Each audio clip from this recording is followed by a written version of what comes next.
How's it going, everyone? And welcome to the latest No Excuses with your favorite show hosts, Aristil.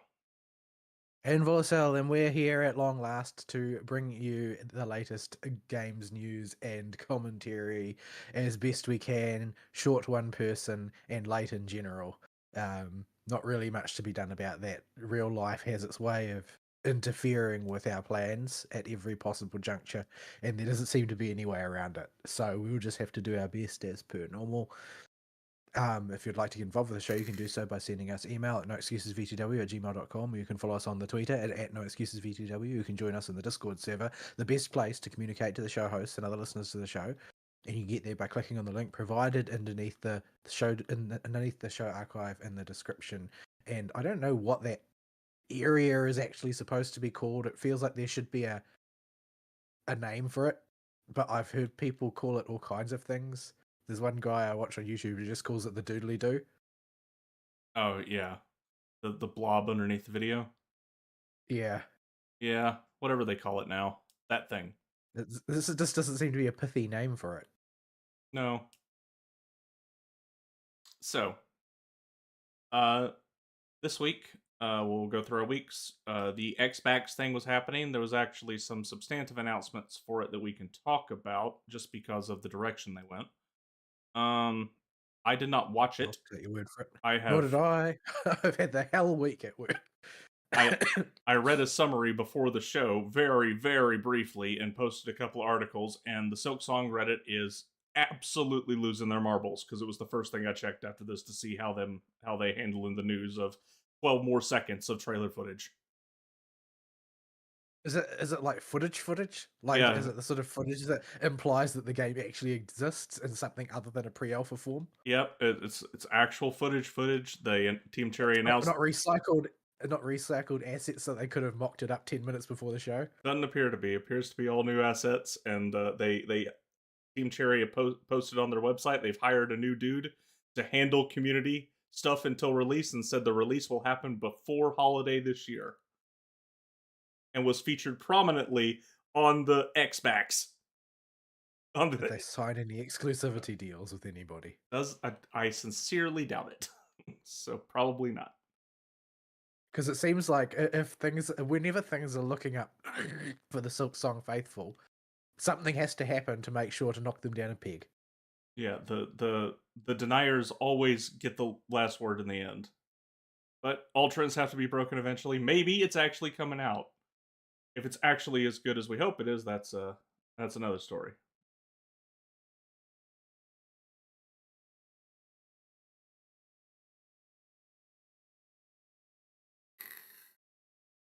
So yeah, It was veggies.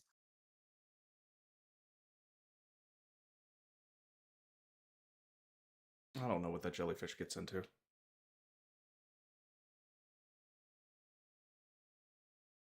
Did you see that guy drew art of the jellyfish as the character and Kokomi as the pet?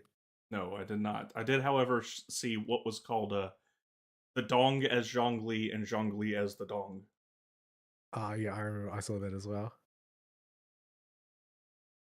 Not that there's a huge difference, really. No, I could not tell. Like, one has long hair. How'd you get that? I always assumed the dong was bald.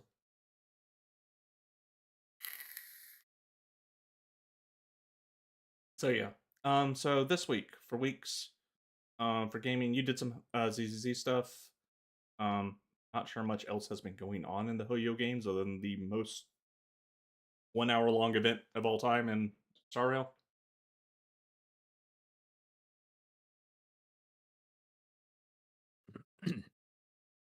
So um, let's see.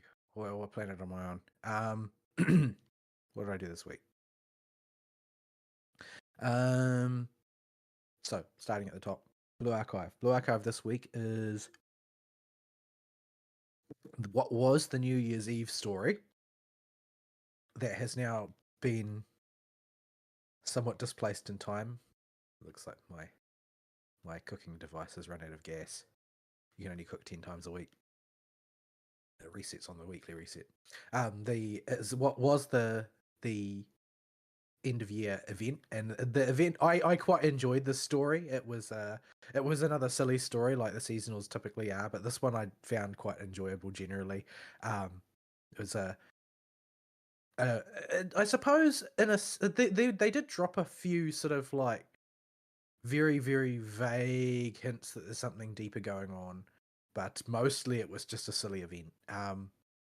An event to remind everybody that in the end, original best girl Yuka is still the best girl, even if her face doesn't get to be on the icon. Um, so basically, it's an event about Koyuki is in the self-reflection room of seminar again, because that's where Koyuki basically lives at this point. And Yuka is pretending like she's not worried that Koyuki will be lonely on New Year's because she's sealed in prison basically again, and because Yuka is too soft, she pities her, even though she's the one that put her in there to begin with. So she decides that that seminar is going to have a pajama party in the self-reflection room to ring in the new year, and so she sets all that up. Koyuki, on the other hand, because this is a surprise, doesn't know what's happening and is therefore running her own usual scams, which drags Sensei in. So basically, they are together on Sensei and Koyuki are together in the self-reflection room on New Year's Eve, opening booster boxes, which were bought by money that Koyuki had embezzled from Seminar. Ah, yes, as you do. So, yeah, not quite, not quite the pitiable case that Yuka was anticipating, but of course, the Koyuki gets caught while Sensei has been shoved into the closet, and then they basically go on escapades around around the seminar building, trying to get away from Yuka and Noah, who are gradually hunting them down, and basically get into hijinks, attempting to stay concealed. And so it turns into a New Year's game of hide and seek, basically. What domain is this? Talent materials for. I was getting them for Marisa. They are conflicts. Which one is conflict? What does it look like? What does conflict look like? It's got. Oh, you want me to describe this? It looks like one of the mushroom people, but upside down. With a mustache. Oh, so it's the weird one. It's not the fire one, and it's not the sun one. It's the weird one. Yeah, it looks like one of the Sumeru mushrooms, but upside down with a mustache. Well, that's certainly a description. I don't know. I don't think I've got anybody who currently needs those. Oh, I'm gonna dump my resin in here, and then we can go find something to dump your resin on. But yeah, the epilogue is a bunch of party games being played by the Millennium crew after the fact, when everything is cooled down, and mainly involves Koyuki losing over and over again. There is a certain amount of like I mentioned, not lore dumps, but hints that there is some deeper lore going on. Like Noah at one point offhandedly comments that it was something in the context of Koyuki seemed to know when she was being tracked by Yuka or Noah when they were running away, even though she had no good reason to be able to know. She seemed to get a sense of it and would run away. And Noah sort of offhandedly comments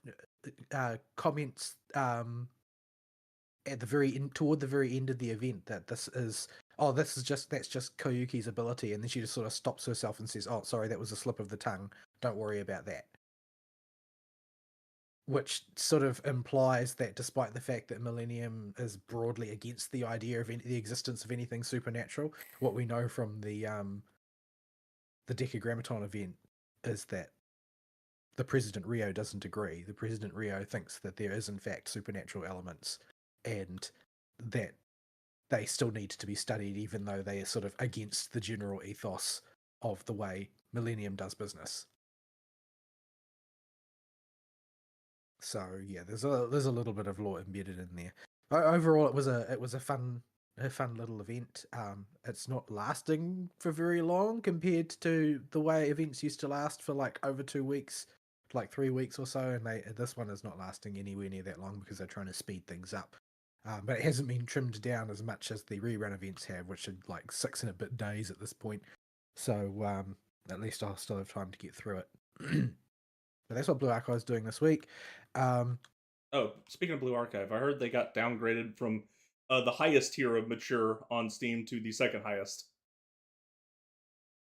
I don't know about that exactly, but I expect that they would be trying to get that done since it dramatically limits visibility if you've got the adults only tag. Yeah. Also, because they're both Korean games, DJ Maxx had several big blog posts out this week. One of them, which was damage control, but we'll get to that later. But one of them was about Blue Archive and how the head producer of DJ Maxx wished he was aware of the Korean law that says if you collaborate with another game in any way, shape, or form, your game gets bumped to the age rating of the game you collaborated with if it's higher than yours. Lol. But the rating for Blue Archive surely isn't official. Surely it's not from any official body. No, I don't know the full specifics of it, but he got bumped to the safer of the two versions that have existed. But it's still they were like K-12 equivalent or like the T for teen equivalent. They got pumped up So to T plus. broadly speaking, they are now considered to be a slightly racier game. Yes, which means the outfits for the leads can now accommodate expansion. After all, play size is directly related to how well the game is doing, according to Baxter. Well, I mean, to be fair, I don't think that rotoscoping is fit for consumption by children. Yeah, You don't want to have nightmares or anything.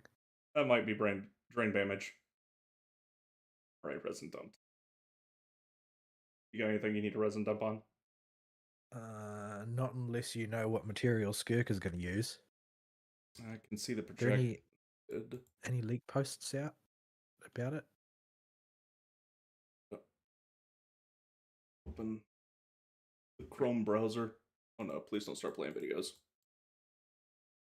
One of the things I found is that you can get quite good leak information from grey market currency sites because they want people to be really, really hyped. So they tend to give good information.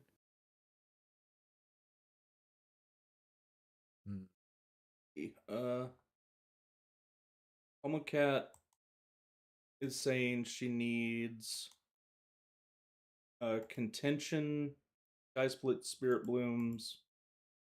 Pledge does that? Oh, the tree. And gears in Fontaine. Fontaine? Well, I guess she did appear there first. I mean, kind of. I mean, Not by will or anything. the door to her house opened there first.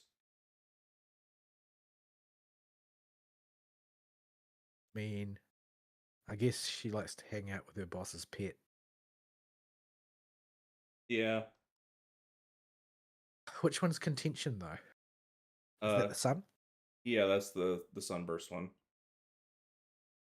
Spiky sun.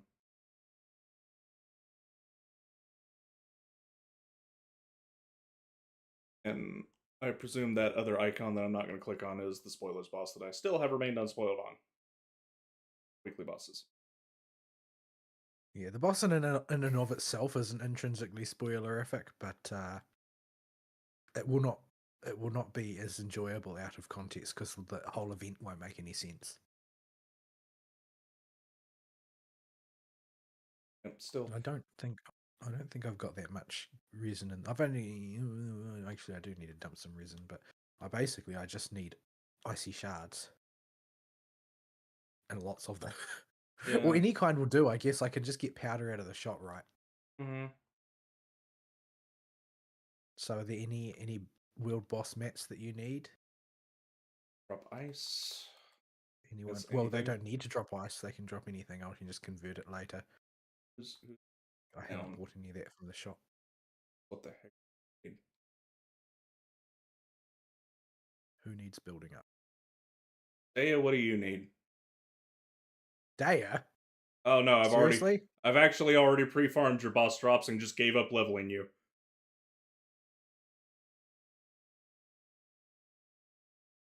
Let's see. Oh, I know. Where is she? Where are you at, girlfriend? I need 18 more boss drops for Chevros.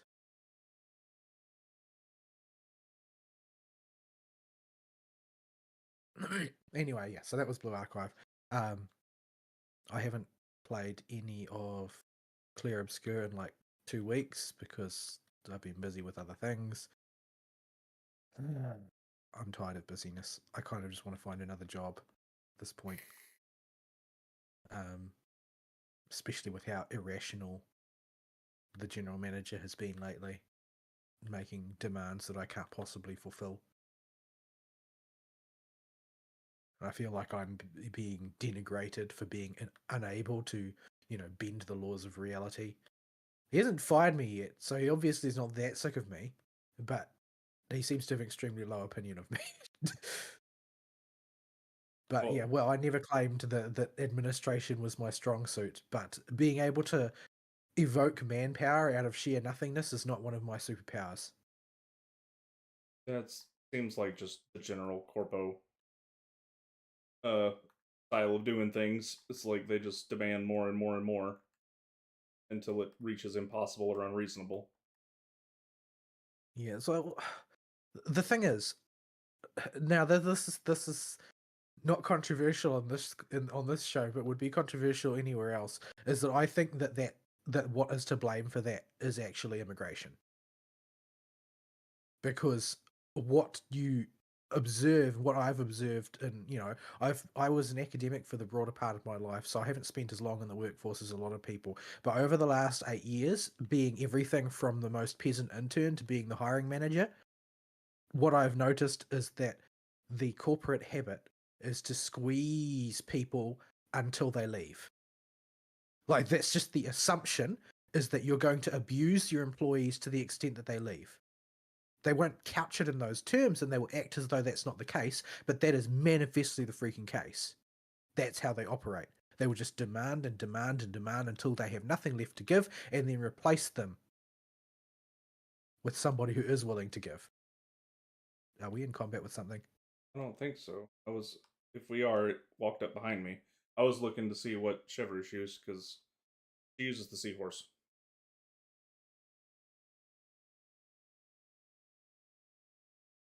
Uh, I can't pause. I'm just going to fly away because the enemies can't fly. um, but yeah, what was I saying? Oh yeah, I think that it's down to immigration simply because the corporates higher ups are just used to the idea that you can use people up and replace them with some Indian, and that's just the way they do things now. Before, you would not demand indefinitely because you knew that you wanted your staff to stay for a while. You wanted to keep that intellectual capital in house to the maximum extent that you could. Yeah, the working theory being that maybe I shouldn't sit here and abuse my employees because they have all the knowledge that I sit here and wasted time and money training them on, and I don't want them to go run off to the next guy because I'm being a jerkwad. But now, oh, we got engines, and nobody actually cares about quality anymore. So Like I said, I'm the hiring manager now. So, among other things, because I wear every single hat in the place. So I see a lot of CVs which are from Indian applicants, and the Indian applicants ones are loaded with credentials from universities I've never heard of in India. Nearly all of them have like multiple credentials, like multiple degrees of graduate and postgraduate qualification that I have no way of affirming are real or not. Like, what am I supposed to do? Call them up and ask? Yeah, what's the phone number for your university? Oh yes, it's 555 at the seal. So yeah, Craft table. I I think that this is very much the issue, is this ability to just blithely assume that there's just more labor where that came from, so it doesn't matter how you treat them. Like this blithe assumption that I can indefinitely keep squeezing more and more labor out of the people on staff, and if they leave, well, I'll just replace them. That's not in any way the organization that I want to run. But I mean, if I don't have that say, what am I supposed to do, really? So yeah, that's basically where I'm feeling with work right now. I mean, it would be easier at this point to just see if I can keep my feelers out for other employment where I'm not going to be compelled to act in a way that I feel is reprehensible, which is honestly how I feel about it a lot of the time. It's like, well, you keep pushing me to just demand of my people, as well as somehow not have to pay for overtime, and that anybody who doesn't comply with this, I just replace them. Yeah, no, I don't think that's going to work. It's very easy, and you can make an argument that I'm generally just too soft on my subordinates. I generally don't ask enough of them. I generally don't push them hard enough. And you could say that, but I'm also the only lab in the organization who has a perfect clean sheet from the auditors, and who doesn't have to be in a constant posture of rehiring. So, I mean, what is the value of that? On a balance sheet, there is zero value to that. Because, there's no item on the balance sheet of getting pinged by the auditors. There's no item on the balance sheet which is costs associated with rehiring and retraining. Like, none of that stuff is broken out, right? You can't see it. If you look at your P&L, you're just not going to be able to find that item on there. But it's still real, in my opinion. Mm-hmm. But yeah, I'm deeply frustrated with the whole the whole business at this point, because it's not concerned with longevity as an institution. It is concerned with growth as an investment portfolio. I guess that's everybody now, though. Yeah, that's basically. that seems to be the entire corpo world. Because I mean, I've got that sort of like rare in my generation pathology of wanting to do what my father did for a living because my father did it. And I've got there, but the landscape is different. Very, very different. The job may be ostensibly the same, but what is being accomplished is not the same. My father's concerns were scientific integrity and maintaining a good workplace for his employees. And I have the same concerns. The business does not have any of those concerns. It doesn't give a rip about that. So yeah, it's that I feel like the world does not fit me anymore, and there's nowhere for me to go. Yeah, Yeah, if AI replaces my job, or my suppliers wind up dropping me for whatever reason, maybe the awesome buys too many cars and I wind up going bankrupt, I will find some way to sustain myself that does not involve anything related to the corpo work environment. If I have to starve before I do it, I will probably do that.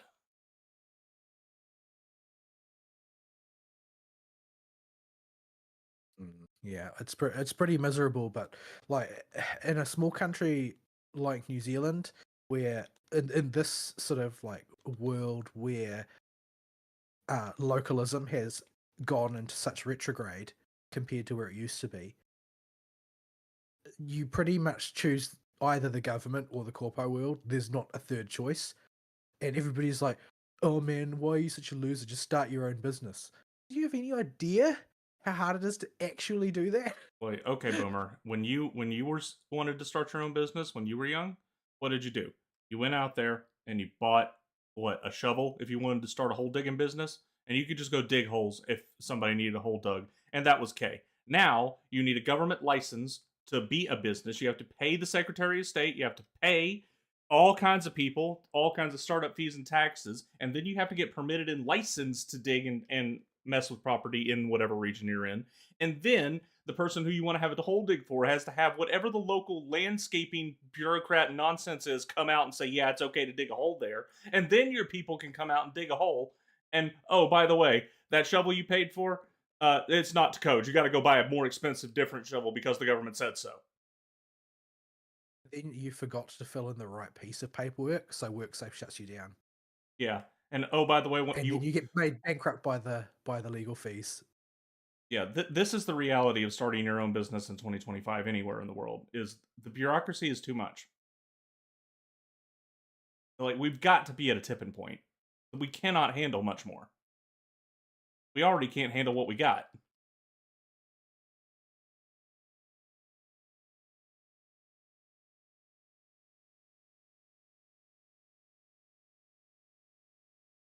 But yeah, it's a mess. So, video games. Right. Starting with the lowest of the low key, I guess, is Genshin, which has basically done nothing new this week because we're on sort of on the cusp, as it were. I've got no reason left. The event sucked, and I hated it. Like I filled in the survey this week, and it was almost all negative. Oh, for the coin collecting event? Yeah. Yeah, that was awful. Because there's just something like gravely wrong with everything that was mentioned in the survey. Look, I did add a few like nice comments at the end because I like the way story presentation has gone in terms of cinematography and animations and so on. I kind of want there to be some positive reinforcement, but basically everything else discussed was an absolute shit heap. For one reason or another, there's always something wrong. So for paralogism, it was that the story basically can't be enjoyed if you don't have the backstory, and there's no way to play the backstory. Doesn't matter that the story was really enjoyable and presented really well, and so on and so forth. Speaking of, with people going back to work now, you might actually be able to play it. Yeah, that's what I was holding off for. The strike is over tentatively. Several Ohio considers it over because Yeah. they're announcing the cast lists now. Yeah. So Whereas before they were pretending like they didn't have them. yeah. So hopefully this is the make or break point, and people just get fired if they don't show up for work anymore. And by the end of this current patch, we'll have all the voices back. Because all the people involved are like furiously realigning themselves to have always been in disfavor of the strike, and there's no way of knowing which ones actually didn't want to strike, but just hated the strike slightly less than they hated being blackballed by the industry. oh man, we do know one though, and that was Venti's voice actress. Oh boy, do the other actors hate her. Oh, they dogpiled on her, I heard. I didn't look into it because I was way too busy this week, but it sounded like they were basically blaming her for the dissolution of the whole thing. Yeah. She was a big part in ripping what was left of the cover off, but I think honestly Paimon did most of that herself. She just kind of came in there and trimmed up the tattered mess that was left of the curtain. I mean, she might not have realized it, but I'm pretty sure she's going to be blackballed for being too much trouble by even SAG-AFTRA. Yeah. Because she was probably the biggest fly in their particular ointment. She might not be a part of them directly. I don't know whether or not she is, because she made that really ambiguous. But she's sure not going to be in their good books now. Yeah.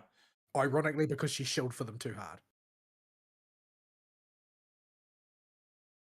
Yeah, she's yeah. she's all in favor of this ending, and she threw her hands up and said she was done before it was announced that talks were in progress, back when the actors still thought everything was going to go on indefinitely, and just came back to voicing promos with Venti and said screw it. She did what Well, I I was mean, hoping the other VAs would do. well, the thing is that even from an utterly cynical point of view, that was still the right play because she made herself a hero to the community. Yeah. Like, I don't think it's necessarily justified to treat her as a hero, but there are people who view it that way.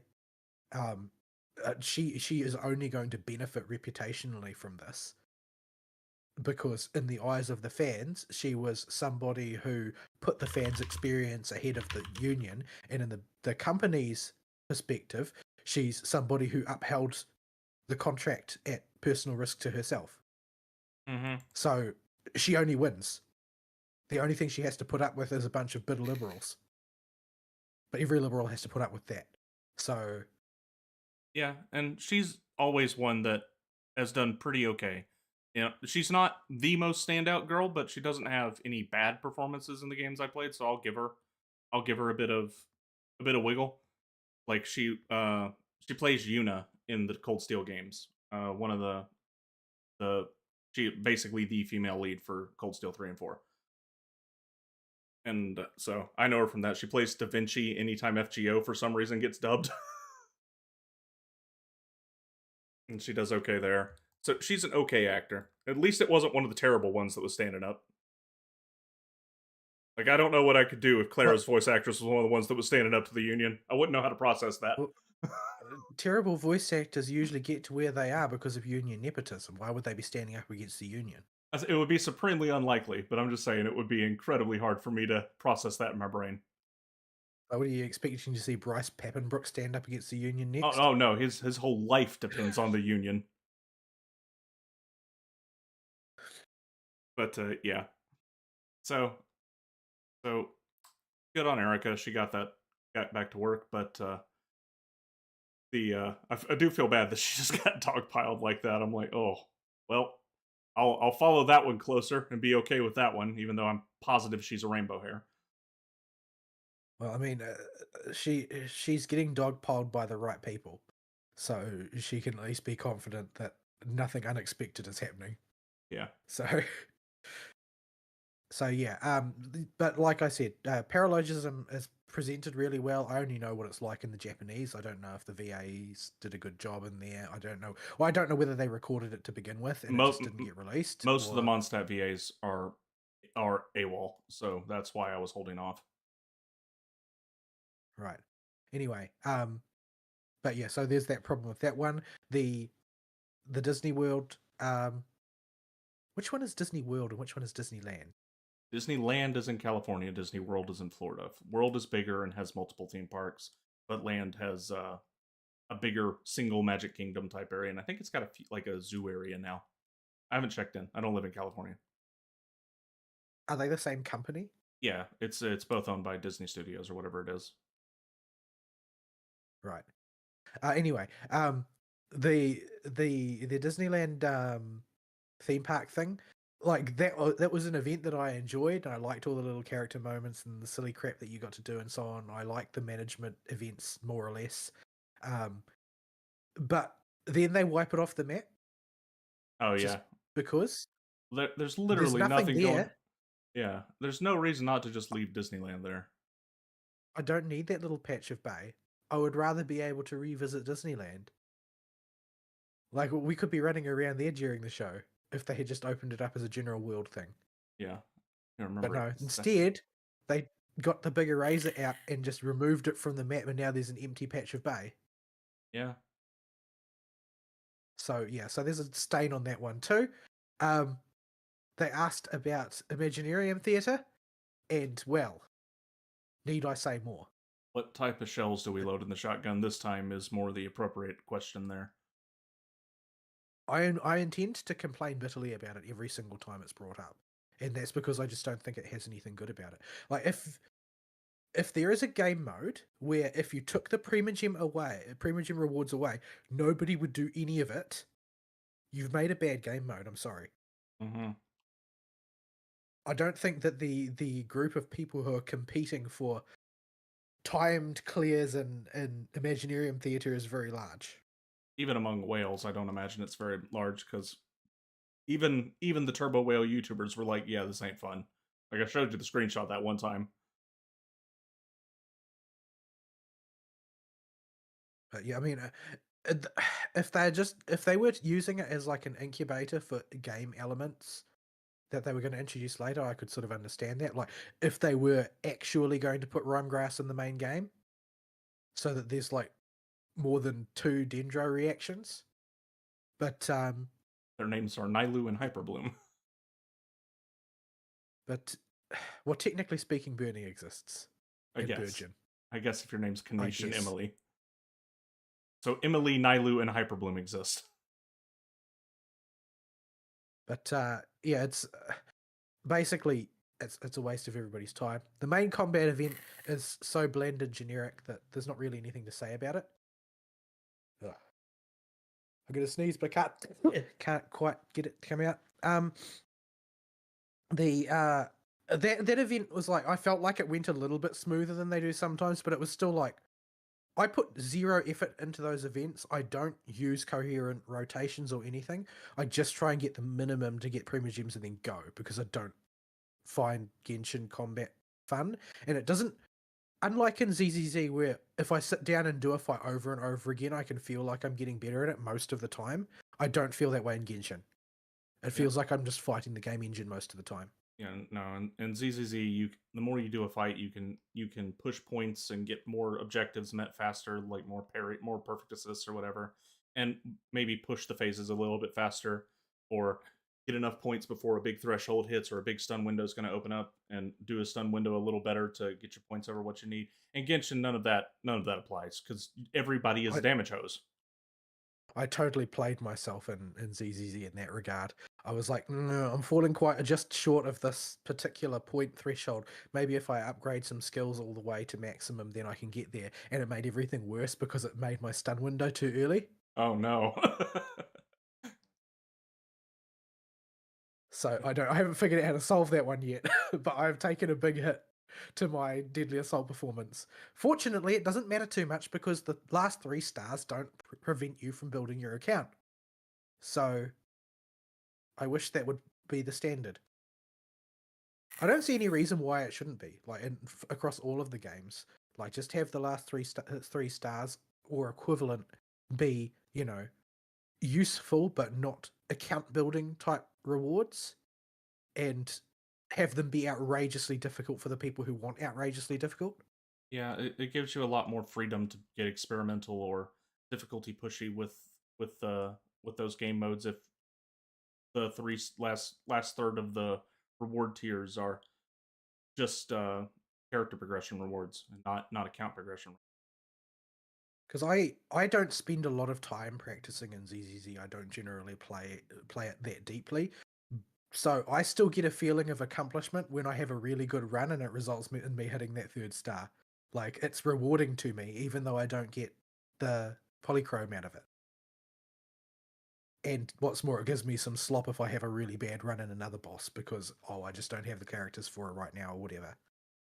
So I think that About there's a lot of advantages to that model. about building that Piper. Not going to happen now that Alice has been announced. It doesn't need to ever happen. But what if you need 2? If there comes a day where you desperately need 2 physical anomaly characters, I will just pull for Jane. I don't want to build Piper. Why?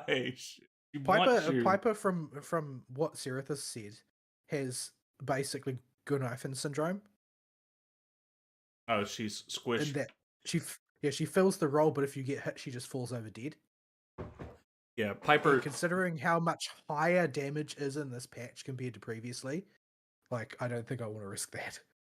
Yeah, you know who you are going to have to build for your girlfriend though. Panda Bear. I don't feel so badly about that, because he's clearly just like your stock Kung Fu Panda character. Like I don't really care that much. You also don't have to invest like anything other than enough drive disc to get him to 3,000 attack and level up his. Everything else is optional. Yeah, even that I might not bother. Like because once I pull Jufufu, because how could you not? Just look at her. Um, the uh, I can just put her with Astra. It'll be fine. I don't know. That sheer force But boost is a colossal amount. She makes I don't makes I don't care. I'm not trying to go for 3 stars. it's just a big Don't funny. care. It's big funny numbers. It is big funny numbers. I've seen people posting their 5 millions and stuff, but I don't care that much. But like I said, you don't need a huge amount of investment to make Panyehu work. You can make him work with relatively low investment. And the reality is there is probably going to be a 5-star equivalent toddling along before too long. Like, we don't know what the Misugaki girl does. Is she or is she not a Tanuki girl? It could be that she offers massive bonuses to Rupture, for all we know. We don't know who else is in that category. So, Yeah. But yeah, anyway, I was actually talking about Genshin. So yeah, combat event sucks. And then the currently operating event, it just seems to me like they took an existing event and somehow made it worse. They like, I have never had such a utilitarian approach to an event before, where it's like, okay, I'm going to sit down, I'm just going to queue, finish, queue, finish, queue, finish until it's done, and then I'm not going to think about this anymore because there's not a trace of fun to be had here.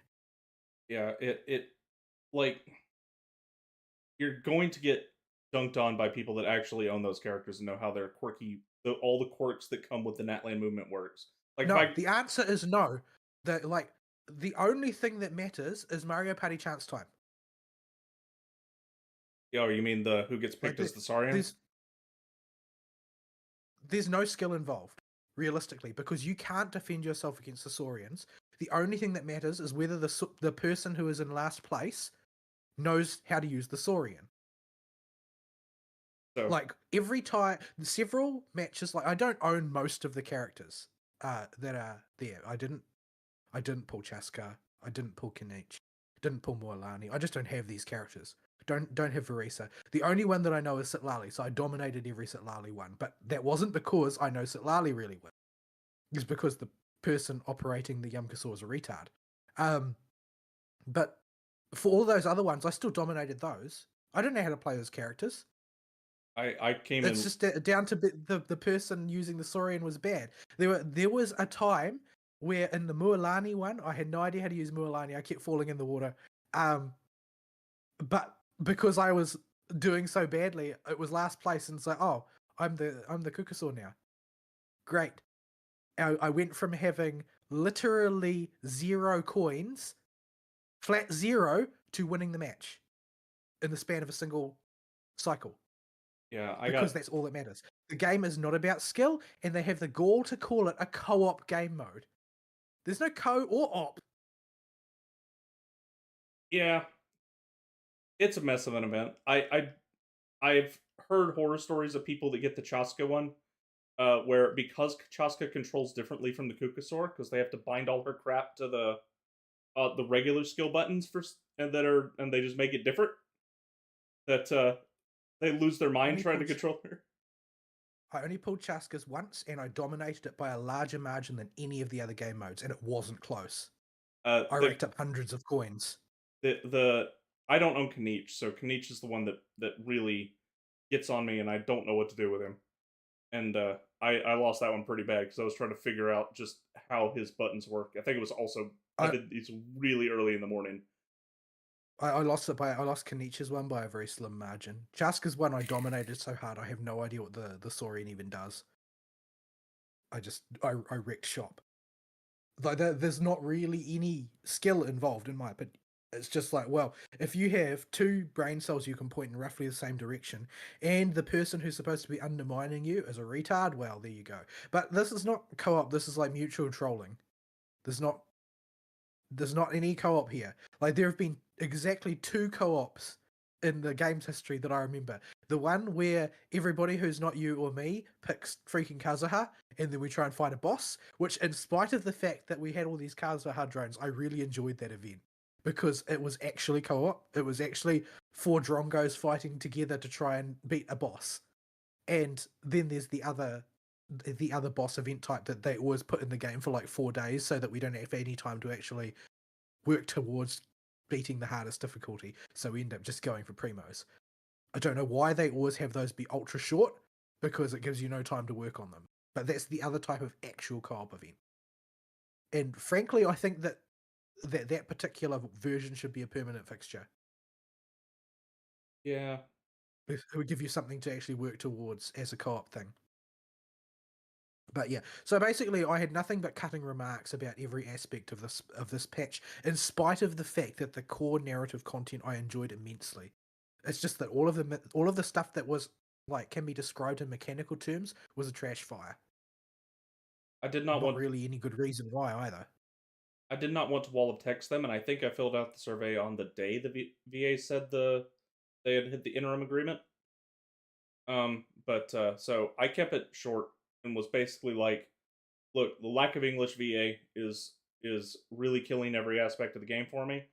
You need to just fire everybody that won't come back to work and stop hiring from the union period end. I mean, I'm pretty sure that they're already going to do that. They're not going to suddenly forget just because the union is backed down. Yeah. And Because then this has been a huge liability for them and they've definitely lost money over it. yeah. And then I left that and I left the obligatory and oh by the way, Imaginarium Theater, what were you thinking? Yeah. Anyway, so that's that. Star Rail, I haven't done any of the new Star Rail stuff because I haven't had the time. Presently, I'm just sort of like farming. I'm trying to improve gear for my Kafka, which is the most futile activity in the world, but I'm still trying to do it. And I'm sort of gradually collecting bits and pieces that will go towards Archer, who everybody's guaranteed to get, and Saber, who I will probably pull for. But when I pull for Saber depends entirely on how long that banner is, pretty much. Yeah, I'm kinda hoping it drags a bit because Cat was not nice to me.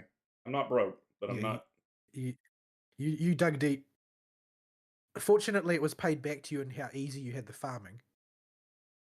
Oh yeah, But I only spent like maybe 2,000 resin total in the gear pre farm. I've spent like 8,000 resin on Hyacine so far, and still Now, don't have decent gear for her. now that said, I still don't have a chess piece for her. I'm overcapped by a lot on crit rate because of her passive. Well, I mean, my my face show's in the same boat.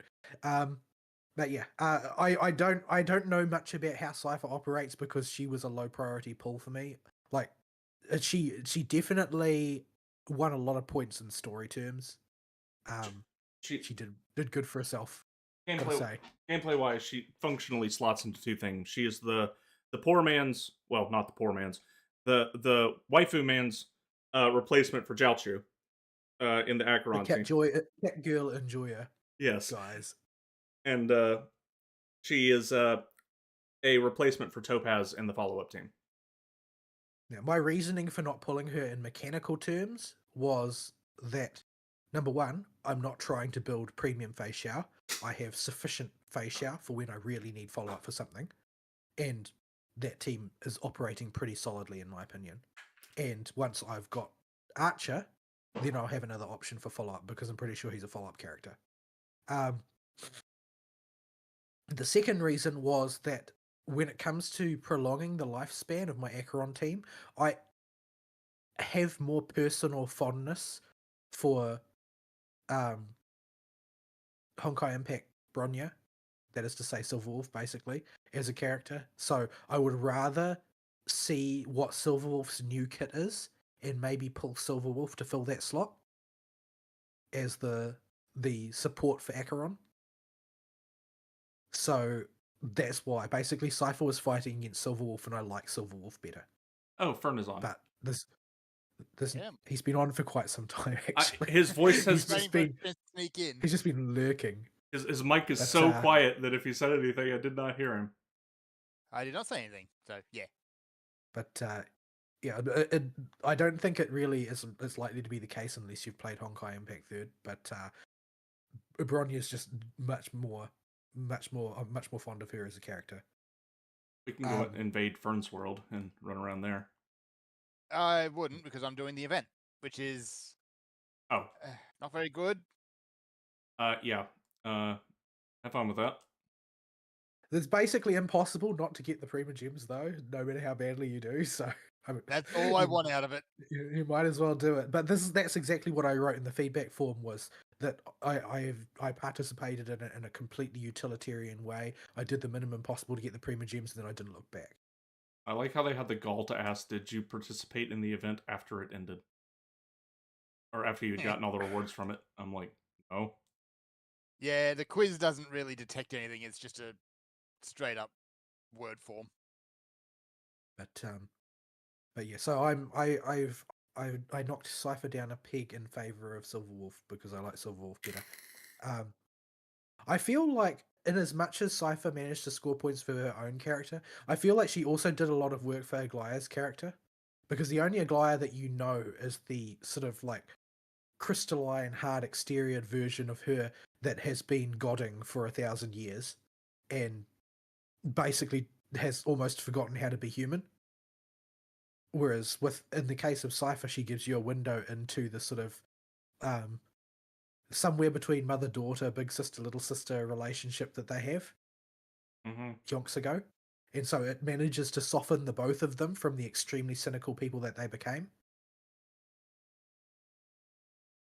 Which I think that was a really...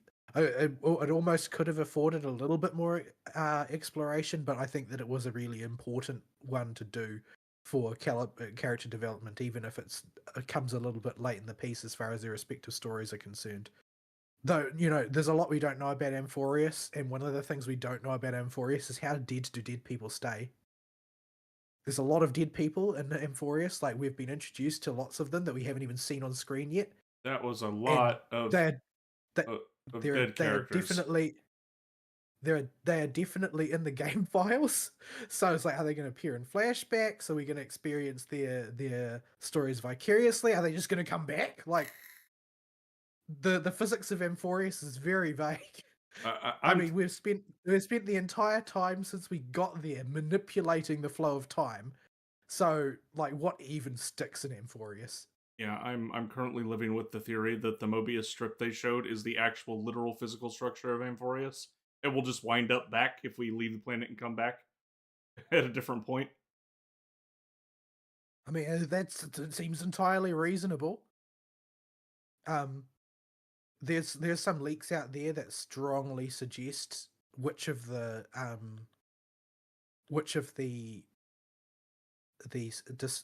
destruction ravages is actually involved in this, but what we know about that particular Lord Ravager doesn't really tell us much about the story. So yeah, you need to be very careful at this point, because obviously Finon's role from here on out is going to be very key, if not the fulcrum, to the way the plot turns. So you got to be real careful about spoilers right now. I do not follow Star Rail spoilers and take them as they come. So I feel like, judging by the sort of the recklessness that the Star Rail localization team has been employing specifically, though, I feel like they're going to play themselves. And we're going to end up with another classic Hoyoverse situation where a word has been the same word has been translated differently in two games, and therefore the plot doesn't mesh together. Oh, yeah. Like, we've got this sort of like weird mess, right? Like, let's bring in the other ones. So you've got the one I complained about in the previous week, Finon's sword, Helios. It's called Dawnmaker because reasons. It's a freaking Greek-themed world. Why didn't you just call a sword Helios? Now, the reason why this is playing yourself is that this is a motif, right? So Bell and Wise went to Helios Academy. And by contrast to playing into the same theme, Finon's sword is called, for some reason, Dawnmaker. But that motif is already actually used explicitly, in the sense that the version of Kiana Kaslana, who is like Kevin Kaslana, that is to say, Finon from Star Rail's great granddaughter, she is in ZZZ Lady Sunbringer. one of the Void Hunters. So now you've got another overlap where you've called the sword, the sword which was called Helios has been called Dawnmaker, and then you've got another character who's called Sunbringer, which is basically the same thing, except that those matchups are not meant to be there because Helios is meant to match to Helios. So, but because there's so much thematic fluff involved, well, you now have a double overlap, but only one of them can really be true because only one translation can be correct. So, yeah, they're making a mess because they aren't willing to leave well enough alone. Now, I appreciate the fact that they're dealing with, like, really, really lowest common denominator people in the audience. But that doesn't mean that you should, like, undermine the writing. As an example of what I mean by lowest common denominator, I saw an extremely long discussion of why it doesn't make sense that Ching Chui's racer is called 13 Orphans. Oh my goodness. It's like, why is it called Orphans? What orphans? There are no orphans involved in her story. What are you talking about? Why is it named this? Could be... Oh my goodness. That's both terrifying and hilarious.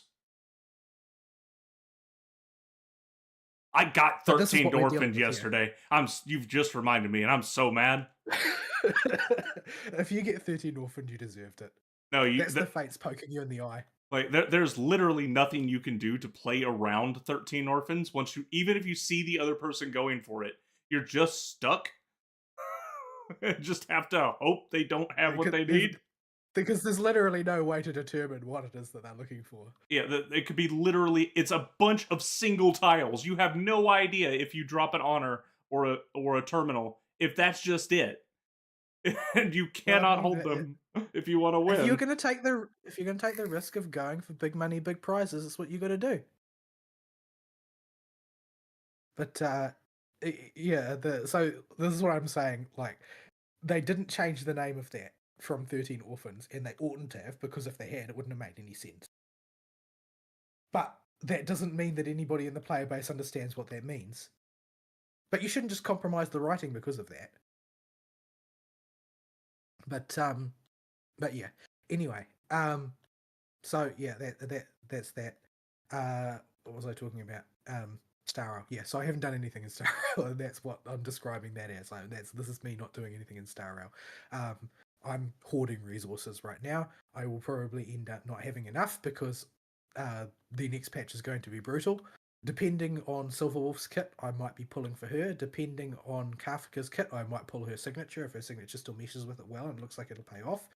I won't be pulling for Finon, presumably, because I don't really want to open that can of worms, and I don't have the time to build a whole nother archetype, and he's an icky boy. I think the people that do pull Finon are going to have a hell of a time. That's going to be good times for them, because he's going to be overpowered as crap. I have heard that using Finon is extremely funny, because he will often be grouped with Robin. So he's using his ridiculous, like, massively over-the-top animations where he's, like, firing comets down at the Earth and that sort of thing, and all the while in the background it's Welcome to My World. You gotta keep it poppy.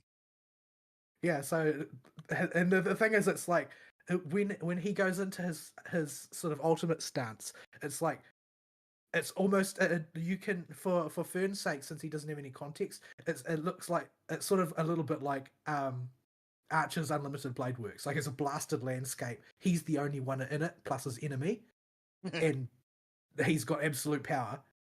And so he's in this sort of blasted landscape with the enemy, and he's raining meteors down on them and stuff like that. And all the while, welcome to my, etc. Yeah.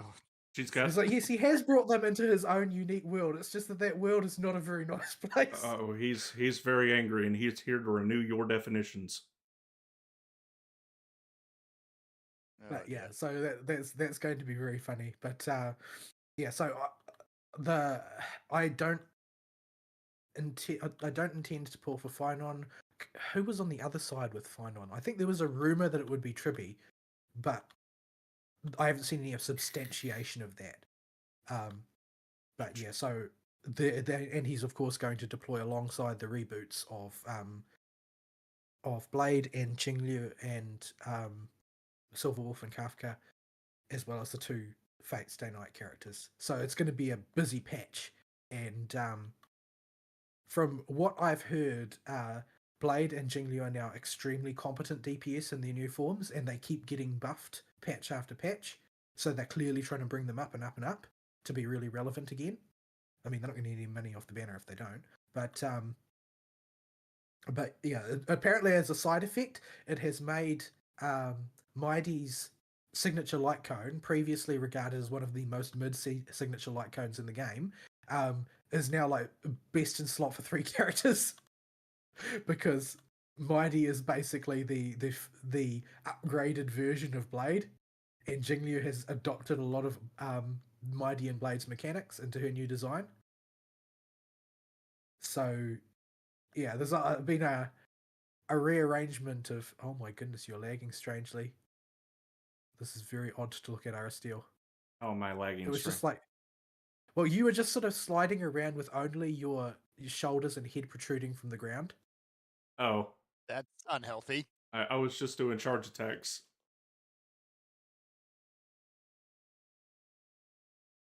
But yeah, ZZZ is where I dumped the most of my time that I had to spend on video games over the past. It's a big week. patch. It is a big patch. It is a story that involves, it turns out that the corpos, while they're evil corpos, are not really so bad after all compared to the unions who are screwing everything up. Because they're just being manipulated by a bad actor at the top. I can get behind this theming. Based in real life. I mean, they never go so far as to try and say that corpos are good. No, corpos are still corpos. But you see, they don't actually do things that are fundamentally unprofitable, because that's kind of just a waste. They're like a predictable form of evil. Like, you know exactly what they're going to do and how they're going to act. But yeah, so I have played through the main plot there, plus the Gravity Cinema thing, plus the Golden Bamboo Mecha thing. I have done those parts of it. I have a big old mess of side quests that I haven't touched. Yeah, that especially that Facebook minigame unlocks like all the side quests for the patch as you progress through it. There's just a mountain of them. But yeah, the story. I mean, in terms of stuff that will not be, that are particular to me and not shared experience with Aristeel, I am definitely pulling for Senior Fufu. She is completely adorable. I can't imagine not pulling for her. I don't even care that it's not necessarily a good idea, because stun characters really seem to do very well in the long term. But she's just adorable, and I love the way she plays as well. I think it's really fun. You like to spin on the top? I like the spin, and I like the way that it's sort of hard to tell who is wielding who as a weapon when she's using her mace. That thing's a mace. But, I thought it was a chain chomp. Is there a difference, really? Not really. No. It is a giant morning star that is apparently also a kettle that makes popcorn. What? Yes. Did I mention that we have the best characters in ZZZ Fern? You do, I think. So since there's not really any good explanation for how her moves work, it took me a lot of fiddling around to get even the roughest idea of what her loop is supposed to be, because it's pretty incoherent in a lot of ways and doesn't make much sense, but it's really fun to actually execute on, which just makes me rustled that she's only a stun character and therefore will have limited field time. But yeah, it's very fun, and I will definitely be pulling for her. I don't really know how beneficial she is to other characters. She does convey pretty hefty crit damage buffs to whoever she's with when she's operating in full dander. But mainly I'm pulling for her because she's adorable. Yeah. But that yeah, works. wait, now I have to farm for her. But At least I can farm for her and Yishien's discs at the same time. Yeah, yeah. Used a bunch of my Because tuning things to make your girlfriend's so did discs. I, and I got defense, penetrate, defense, penetrate, defense, penetrate. Yeah, I think I gave you a heads up. That one's probably cursed too. How is it possible to be so cursed? I know I sent you also some pictures of some of the things that I scuffed as well. Oh, the ones you had that hit the right stats but didn't roll And right? just incredibly like God sent good pieces that then rolled everything into an irrelevant flat stat. Ouch. My goodness, so horrible. Anyway, yeah, luck is what luck does. But yeah, I think that we should probably share that particular segment when you want to discuss the story.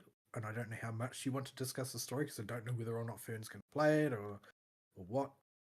It's mostly a setup chapter anyway.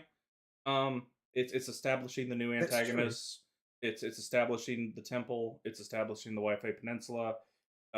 It's establishing, more importantly, I think, the way the game as a whole will operate going forward. Yes, and the big thing to talk about is mechanically what they finally landed on for how they're doing the main story sections. Which, ironically, was what I thought the game was when I first installed it. And they have rotated back around to what I expected originally. Yes, the new adventure areas are so much better than what we had before. So Yeah. so After only seeing that little bit of Ari running around them, it's just a massive improvement over freaking Bang Boo But TV like I said, I areas. kept imagining, what would this be like if it was Bangbu TV? How would I feel about that if I was doing Bangbu TV instead? Dead inside. Probably yes. but yeah, I still have Bangbu TV to do. I haven't got rid of it all yet. I got rid of it all as soon as they said they're never doing it again. I have this thing that looks ominously large called the prophecy lurking in my quest log. Oh yeah, that's a nightmare. That's a whole afternoon in Bangbo TV. I don't want to spend a whole afternoon in Bangbu TV. Like that has autism traps in it too. You're gonna get stuck in Bangbo TV. A single screen Bangbo TV. Oh, that's even worse. Like the prophecy had specific achievements tied to that side quest for the different ways you could run it. It was so ridiculous. And I think it got a sequel.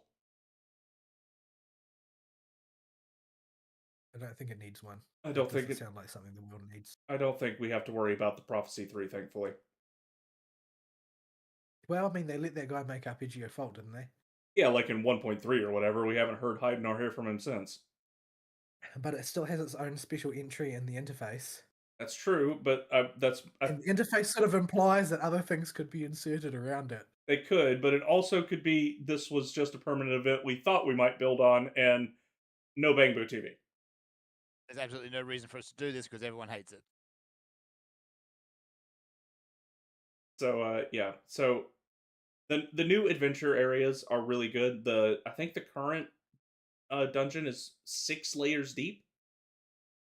Got 6 different floors you can explore that actually have enemies and stuff to go find in them, and junk you can collect. And And 6? yeah, you unlock more through the side quests through the Facebook minigame. Ah. So it keeps going. You only have like 3 or 4. Like, I did wonder. It's like I did wonder. It's like 4 seems like an odd number since everything is arranged in 3s. It's like, well, why are there only 4? Okay, I guess, but this doesn't match up what the Facebook minigame implies.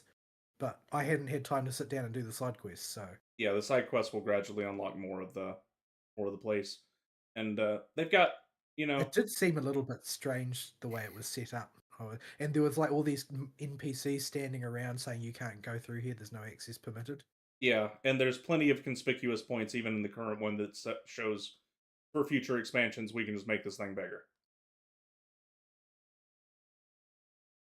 So yeah, you run around. There's stuff to collect that you can take back to the Facebook minigame and spend on stuff, or take back to the shop to buy stuff for the Facebook minigame, which will give you you can use to get currency, which you can use to buy like a few minor character progression items. I think you get polychromes like once that you'll get your first round through, and you can go in, you can just fight random dudes for like a couple thousand dennies, I guess, if you want. If you Uh, just want to run around and fight some stuff, I mean, yeah, it did seem like they weren't really respawning at a particularly impressive pace. no, you have Like to you at the minimum have to leave the area, and they probably have a timer on them too. yeah, because I mean, even coming back after like a day or so, it seemed like they were very, very sparsely populated. So the respawn rate is clearly not very high.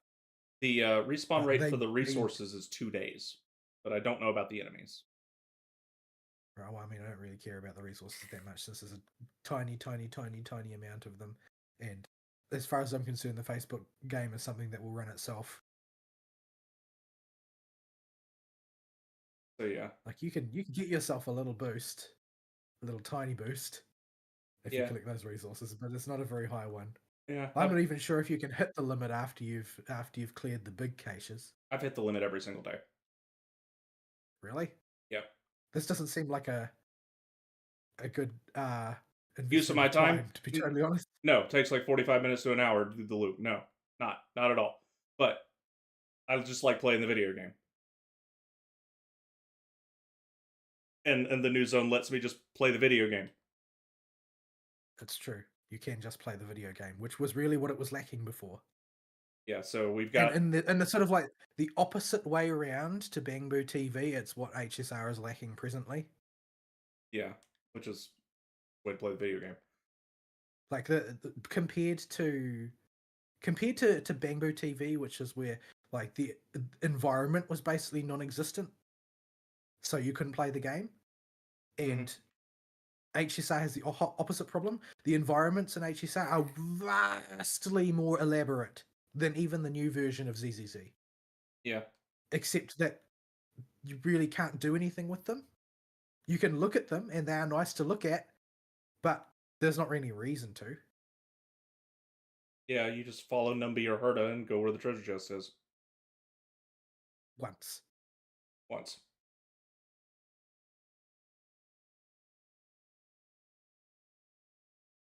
But yeah, the new area, I like this design a lot. It's a lot of fun the first time you go through, seeing what areas can be opened up by your little specialize. Special eyes.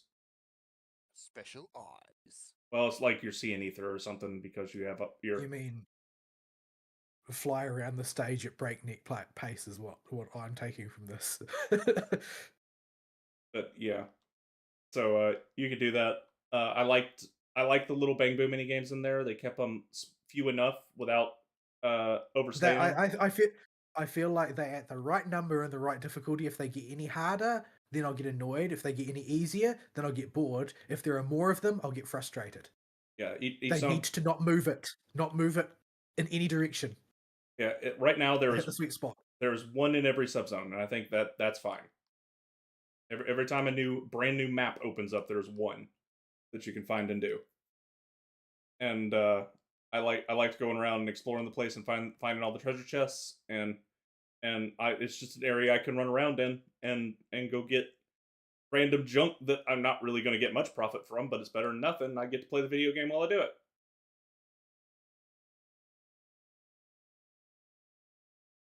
I think I've got a little bit too much on my plate to to invest myself in hitting the cap of detritus lying around the stages every day.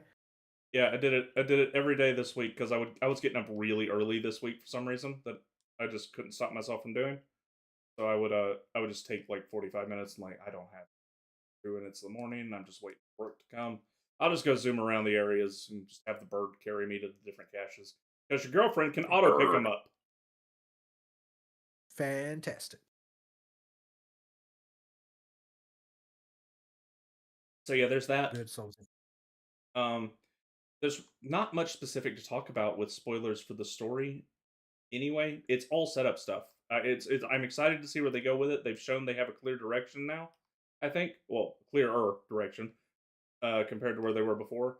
They're really holding on to the mystery of the twins' teacher and pushing that forward. They're they've got this new temple and the people in it and the miasma going on and the idea of a stable hollow that's not named hollow. Well, hollow zero ain't stable.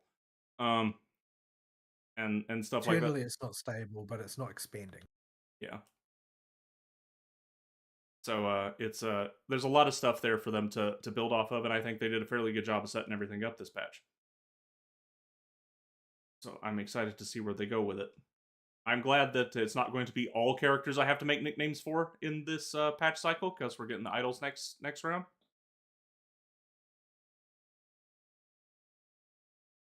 No, we're getting the Spook Shack next round. Oh, is that them? Okay. Yeah, Alice and what's her name? Yuzuha? Oh, okay. So either way, people I don't have to make nicknames for. And that's that with those. I don't really have anything else to add on the story and the environment because it's just the natural progression and a significant improvement that shows they paid attention probably to the feedback form in those events where they demoed portions of it. Yeah, I suppose the important thing at this point is positive reinforcement. You know, engage with it, give it good feedback. Yeah. Fern, you should definitely log in soon if you haven't logged in ZZZ in a while and get your free 5-star and your free 5-star weapon. I really should do that, yes, because there's free stuff. Everyone likes free stuff. Lots of free stuff. The anniversary is also just littered with events. The more fun one to talk about is the Golden Bamboo one, I think. I love this event. I love the little Golden Bamboo. And the little to be continued esque ending at the end that makes it seem like we're going to get more of this. I'm like, okay, they knew they had a winner here. Yeah, it was not the current Genshin event where the person who designed this arena for the Kanichi event did not know how Kanichi works.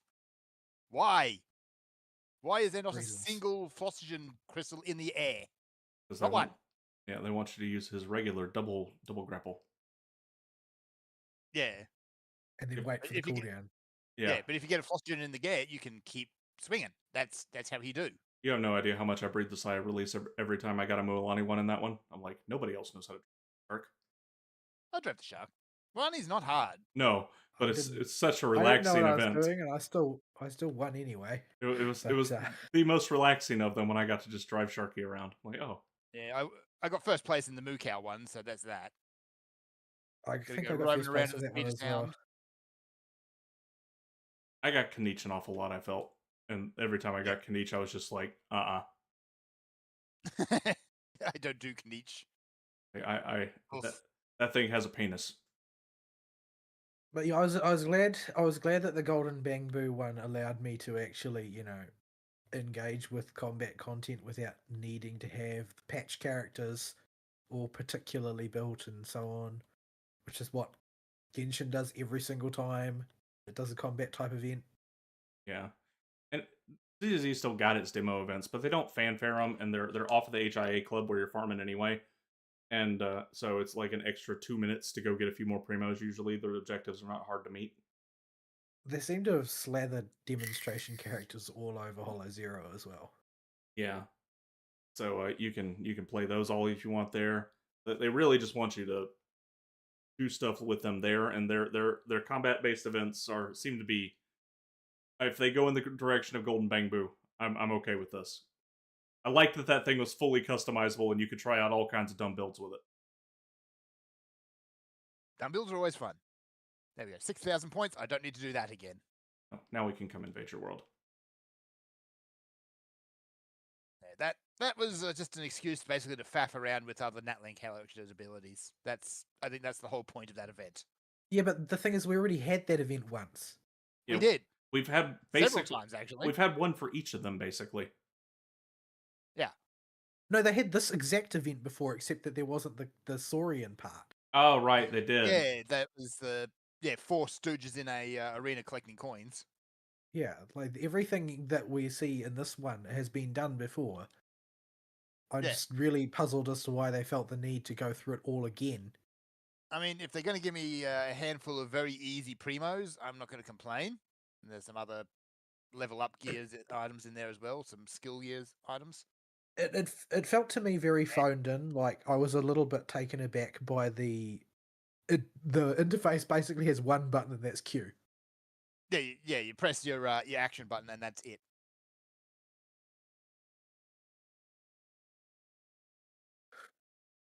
Fish. How am I doing on earning another?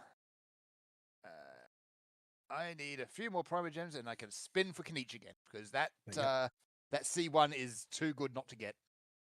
The so the Golden Bamboo event, I did the main part of it.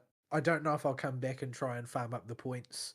Like I did run through the final stage and I got within like a few hundred points of the maximum that you need, but I couldn't be bothered, repeatedly doing it with tweaked builds until I happened to work out which combination will get me across the line. But there's also not that much reward for doing so. Like you can get all of the really important rewards doing other stuff. So if I don't have time to invest in that, I'm not losing very much. Yeah, it's just I like that it was there for if you really wanted to just play with the mechanics, and just because if you like the event, it was there. I really like the stupid story of the event too, of just all of Grace's interactions with the poor Bangboos that are involved, and Billy showing up trying to solve the mystery of the comic book. And making everything worse. As he do, because he's Billy. All right, I got this thing I got to do too. So, yeah. I'll have to check out ZZZ. It's been so long. Like, I last played it when it first launched, and I haven't really touched it since. So The game is a lot of action to do. The game is 120% different than you remember. Yeah. Honestly, looking at that footage, it was like, yeah, this is what I wanted the game to be in the first place. And this is honestly what I expected the game was in the first place. And then we got, Bangbu TV. They retired Bangbu TV. I think actually in 1.1, the second half of it was the last time we had Bangbu TV content added. Because the Sons of Caledon event, while Arpeggio Fault was in that batch, it just had the stupid driving game in the Bangbu TV. It didn't have a real Bangbu TV event, and I think that was the only thing. And after that, it was dead forever. Yeah. Yeah, you could tell that they'd sort of at that point they'd trimmed it out in a big hurry. And it's like how can we point the camera, so to speak, away from Bangbu TV during the course of this patch?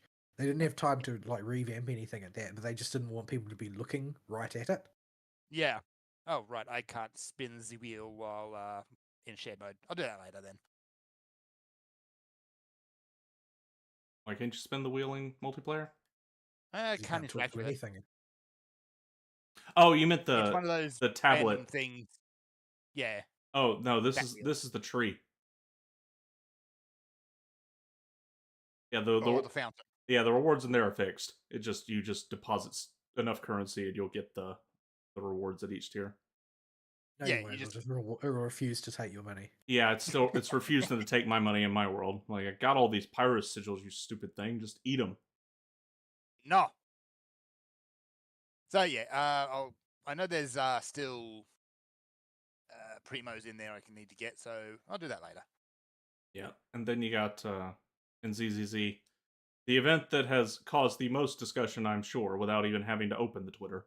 The everyone is a fine-on-sexual at the cinema event. That sounds charming. And would you really want to be fine on in that situation? Wait, not fine-on. Phaethon. I get my games mixed up. Yes, that sounds better. Yeah, like a lot of it comes off a little bit odd if you're playing Belle, and except for the Haramasa one, which was clearly written for the fangirls.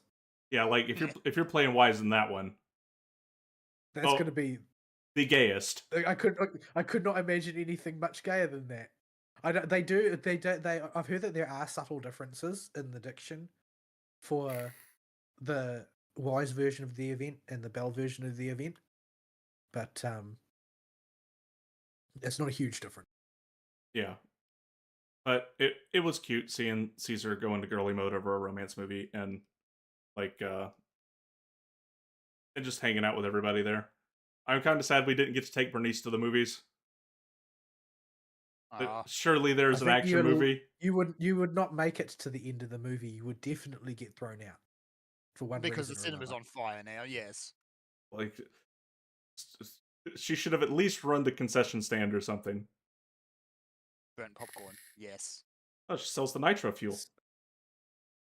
So it seems that generally speaking, ZZZ really wants to up the autism level because Coco now has the crown for being the most autistic character in the game. In terms of character personality or just how she is to play? No, she's not playable. She's an She- NPC she- because you can take NPCs to the cinema as well, and Oh, she right. has issues. Yeah, a bunch of the NPC girls got shoes, but Coco really does. No, Venus doesn't have issues. She's just the perfect woman, Mm-hmm. and to like purity Sue degrees.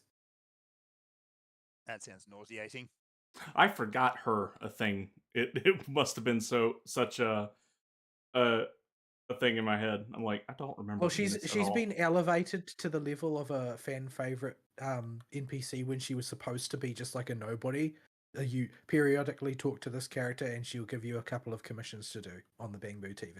Yeah. Like that was her whole role in the game, but people took a liking to her, and so she's gotten more and more story patch after patch after patch, to the point where she's now sort of like this. That she's sort of like this outrageously nice person who, for some reason, the vast majority of her work is outside the law, and she spends all her time worrying about the new rookie proxies that she's mentoring and helping to find work. And she's like sort of almost pathologically self-sacrificing in her zeal to support their burgeoning careers. Yeah. Yeah. But I thought it was a cute event. Even the little panic talk action straight out of Danganronpa minigame I liked. The one where you watch it solo.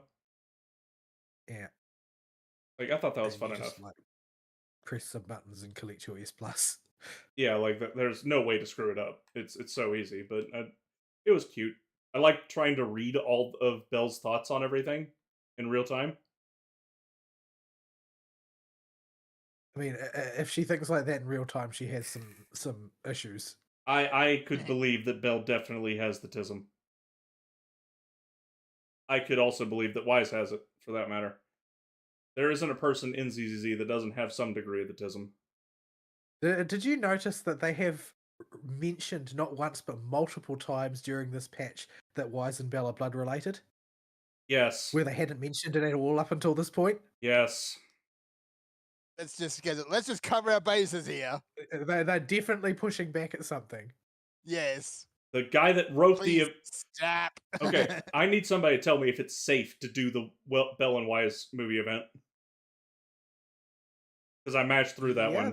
It's incredibly plain. There's not really anything to comment on about it. It's just basically a discussion of their different tastes in movies and how a sibling pair, which they take pains to mention as a blood related sibling pair, they and even in the stories and even in the movies, they always have to have the bubbly one and the sentimental one. Mm-hmm. Yeah. Like there's nothing to worry about there. Like I said, the writer is clearly pushing back against something, and that's evident. Oh, you sweet summer child. You think that will stop the shippers? Well, I mean, it's like that very often quoted recent anime. It's only good if they're blood related. No. No. I'm not sure which anime you're actually talking about there, because there's been a few of those recently over the last few years. Oh, what was it called? Alia hides her thoughts in Russian or something like that. Oh, right. What is with those degenerate incest anime anyway? Why is that a thing? My running theory is there Well, aren't enough. it's not real. That particular one, I don't think is actually an incest anime. I think it's a incredibly salacious younger sister who knows that she can just wind up her elder brother. She's just doing it to screw with him. More or less, yeah. Okay, that's a bit more acceptable. It's sort of hard to tell what her actual feelings are on the matter, but generally speaking, she just seems like she's being a brat. Right. Because she's clearly being entertained by the reactions more than anything else. Oh, I found a thing. I haven't watched it, but because it's been so broadly clipped, I'm sort of vaguely familiar with the more prominent meme scenes. So yeah. Yeah. But yeah, that's the cinema event. I thought it was cute. It did extend playtime quite a bit when it was active, but it's fine. The stories were good enough that I didn't mind. The character interactions, anyway. What else? There was another event. At least one more that I'm forgetting. Pretty sure you're not allowed to bring burgers into the cinemas in New Zealand. I don't think Ambi No, you are cares. not. I mean, you go to a cinema in Australia and there's almost always someone who's snuck in Macca's or something.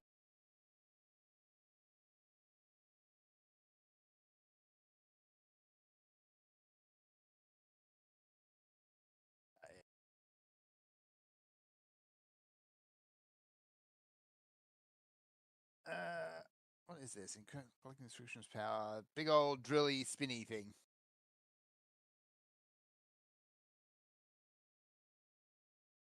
We're currently having a boss fight against a Yumsasaurus too, with negative crit rate. Oh.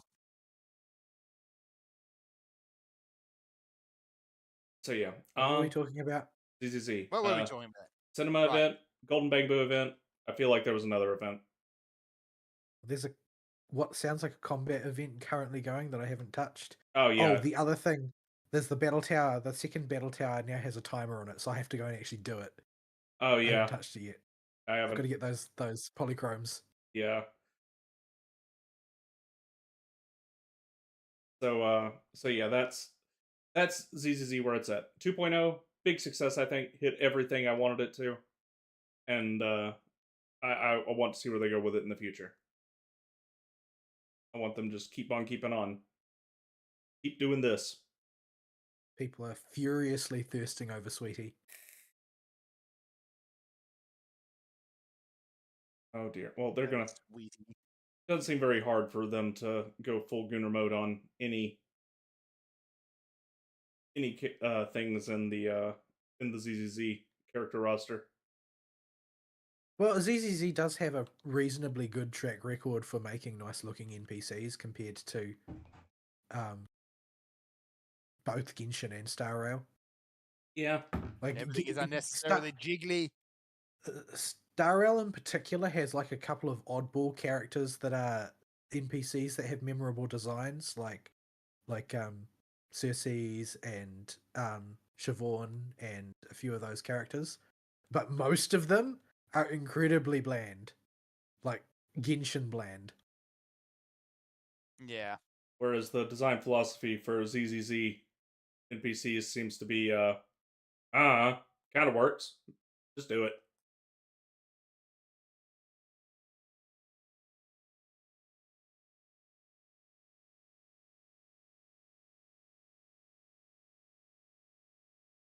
Yes, I could be doing more, but I'm screwed. I'm playing as a dinosaur. So I hope you like hydrocrystallize. It's more I need that jellyfish to keep me alive until I get my ultimate back. Yeah, it's kind of how Fishwife do. But a fishwife ain't supposed to be on the field most of the time. You're seeing me throw No, fish. she's not. You're seeing me with fishwife way more than you're supposed to, unless you're playing Nyla Bloom. She's the driver for Nilo Bloom, isn't she? Uh-huh. You know it. Well, she's one of... I figured the thing out. Well, she's one of several potential drivers, but she is one of the preferred drivers because you wind up hurting yourself so much with Nilo Bloom that you kind of need a turbo healer. All right. So in order to do Kenichi's final ascension, I need a whole bunch of these saurian claw fruits, and it looks like this down here is the only place to get them. Saurian claw fruits. Oh, those. Yeah. I actually farmed those from my teapot. Actually, I've completely forgot the teapot actually exists.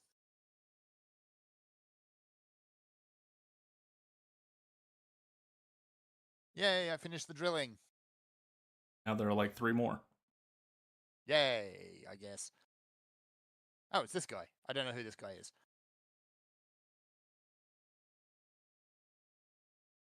Is this like a mini hole or something down here?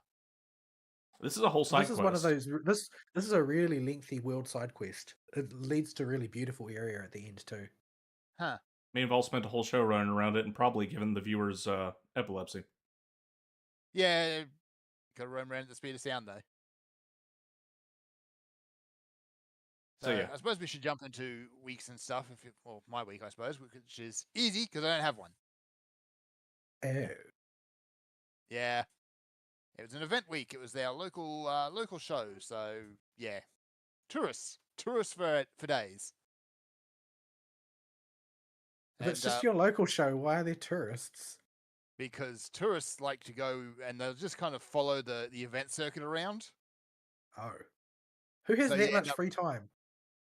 Retirees with probably more money and no kids. Boomers. So you got the grey nomads who clog up the roads with their caravans, and if you see one with wearing Victoria license plates, give them a wide berth. We've got a cadre like that in New Zealand too. I can't remember what they called them. I think that there were people calling them grey power for a while. I mean, yeah.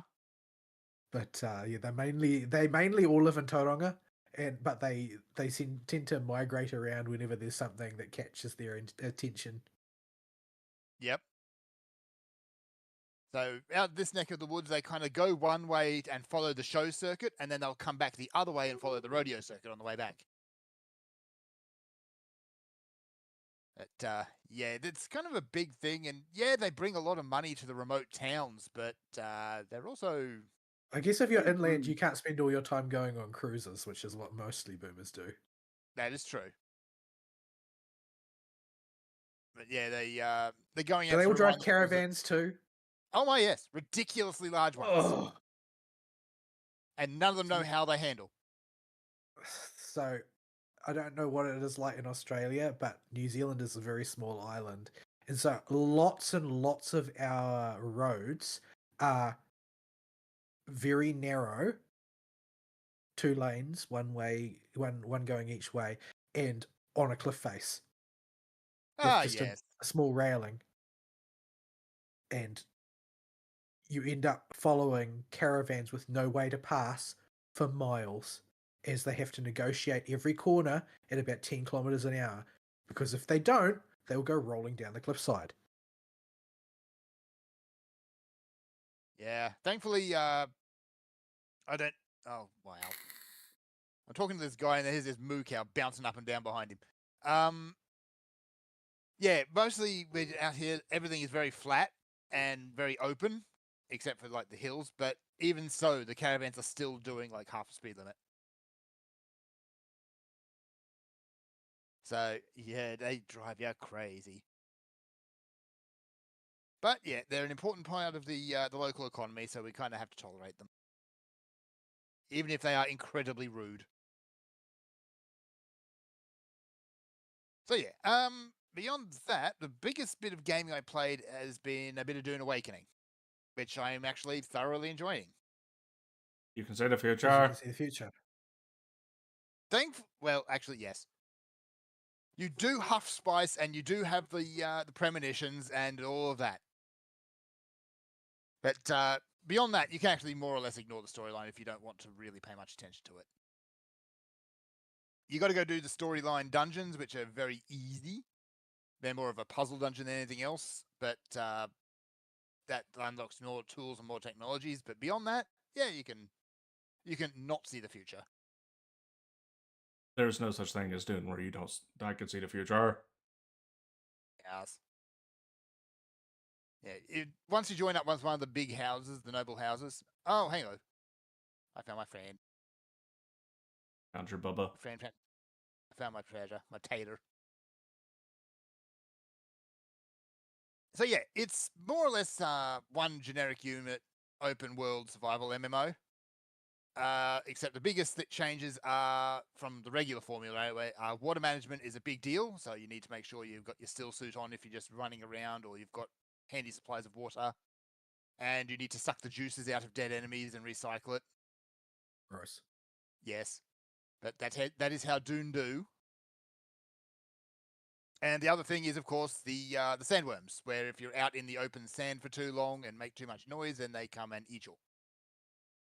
And unlike regular times when you die, if you get sandwormed, all your stuff just goes. You don't get that back. You can't go and do a corpse run and get it back. It's gone. It should turn into worm poo, and then you can huff it and see the Then future. you can huff it. So yeah, don't get wormed.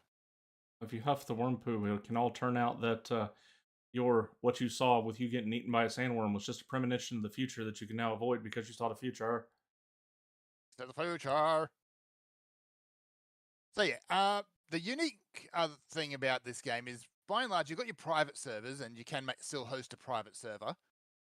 And you can play out the entire storyline on that. But there's also an optional second map which you can go to, which is on a cluster server attached to your private server, which is your big PvP area. And by and large, it's basically open desert full with worms.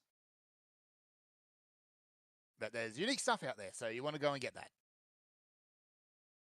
But yeah, it's good. It, like I said last week, it does assume you know a lot, or at least the basics of Dune lore. So wait, can sandworms see the future? Sandworms. No. Okay, human sandworm hybrids can see the future. Wait. Yes. What? Oh yeah, Why are there human sandworm hybrids? Oh, this is a whole thing for like the third and fourth book. Yeah, don't ask questions you don't want the answer to, and that's one of those questions. The answer is you take a whole bunch of still living sandworm skin and apply it to your body, and over time you become mostly sandworm with a human face in the mouth. Why do you want to do this exactly? Because you can see the future better than anybody else. You can write an entire ginormous novel about how you navel gaze so hard while seeing the future that you're somehow able to save humanity. But that was like Paul's sister's deal. She was born and she could see the future super hard. It was kind of her whole deal. Is this like the Dune equivalent of being like an fetal alcohol syndrome baby? Well, this was specifically maybe? Paul's son who did this in God Emperor of Dune. Oh yeah, I haven't. And it was the reason I put the whole thing down and like I'm done. I quit. I don't think you're the only one on that front that says a what? Like this is just I'm out. Peace. Yeah, like Dune up until that point is incredibly dense and very hard to process. Oh, hang on. What have I found here? Magical wall spikes. Can I sneak over and get them anyway? No.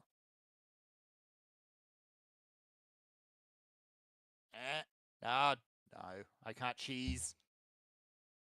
Natlan is built for Natlan characters. I can't cheese. Anyway, you should have seen the future instead. I should have seen the future, but yeah, that's kind of Dune. It's like incredibly dense. Instead of just using regular language, they have to make funny words up for everything. And yeah, it's like who's got the better prophecy? Who wants their prophecy to come true the hardest? Who can see the future? Wait, so people can see mutually exclusive futures? Oh yeah, yes. There are different. That's kind of the whole thing. How is that even seeing the future at that point? Because if only one person could see the future, then their future would come true. But if multiple people can see the futures, then the person who huffed the most worm poo has the stronger future and more likely future they can see, and they can make it happen. Yeah. So it's like if you were to like crop dust an entire planet with worm poo, and everybody could see the future, then everybody would have free will again. Yeah. Well, no, you'd probably have a war on your hands instead. Well, but that's already the case, so. true. But it's like, person A will see a version of the future that comes true if XYZ happens, and then person B will see a slightly different version of that future, but only if A, B, and C happen instead. I sincerely doubt the Dune movies are going to get to adapting the second book because there's not a whole lot of reason to go past the first book. So I'll go ahead and spoil this now. The Paul gets his eyeballs liquefied from a special type of nuclear bomb that he happens to catch a glimpse of, and he's able to perform for multiple weeks and months just fine by huffing enough spice and being able to see the future, and act as though his eyeballs hadn't fallen out. So if I walk this way, I'm not going to trip and land on my face, and I have seen the future. Oh, it's even worse than that. He could tell exactly what everybody's wearing at the big Politico conferences because his future sight told him. Does Wormpoo have any side effects? Grants you incredibly long life, but withdrawal is fatal. So you get hooked. Yeah, you get hooked, and once you're hooked on the poo, that's it. My map is failing me. It gives you long life and expanded mental capacities if you just take a little bit of it, and if you take a lot of it, you can see the future, and you get a really long life, but you die if you stop taking it. Yep. And the only way to kill a sandworm is through water, it turns out. And this becomes if they get wet, they die. And this becomes a primary way of making turbo worm poo. Yes. Where anyone drinks just a tiny little bit of it, and you see the future for days. Days, try years. Are you able to function while seeing the future? Yes. I don't really get how this works. Yes. Sometimes? In real time, as Paul is seeing the future, he is operating in the present at the same time throughout the entirety of the second Dune book. Is this the outworking of the supposed expanded mental capacity? I guess. I've told you I've had a problem with this part of Dune forever for a reason. There's plenty of parts of Dune to have issues with. Alternatively, you could fire up the old Westwood games and go spice, and that's about the extent you need to know on that game. He's not awake yet. Those games were so good. Oh, now he's awake. And to think, Dark Reign died so Emperor could live. Emperor wasn't particularly good either. Anywho, so should have seen the future. If I recall, the Westwood games only dealt with one person seeing the future. In theory, Emperor, I think, is like all the Emperor candidates saw the future, and they saw their own crowning as the Emperor. Yeah, I think that was that whole storyline. In theory, the ability to survive inhaling that amount of spice to see the future that hard is supposed to be rare. But it doesn't play out that way. Important people can do it. Yeah.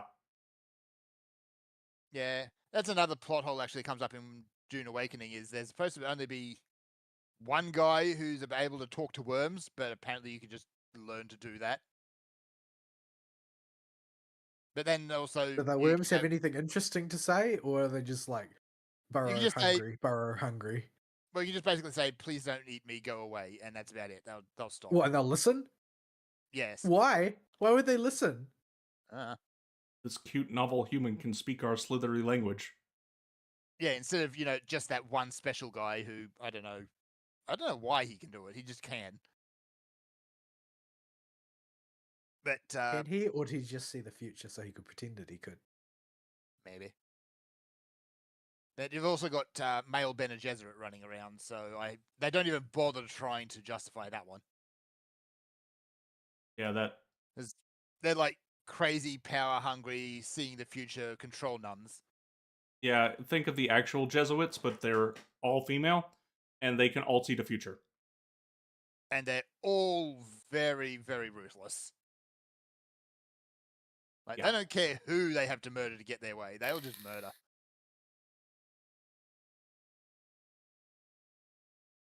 Also, they do it with very, very pointy needles. Also, neurotoxin. I played myself. Somebody needs to rescue me. What did you do? I got trapped by spikes. Oh. Oh, you're up. I think it's meant to be a puzzle, but I can't interact, so I can't solve it.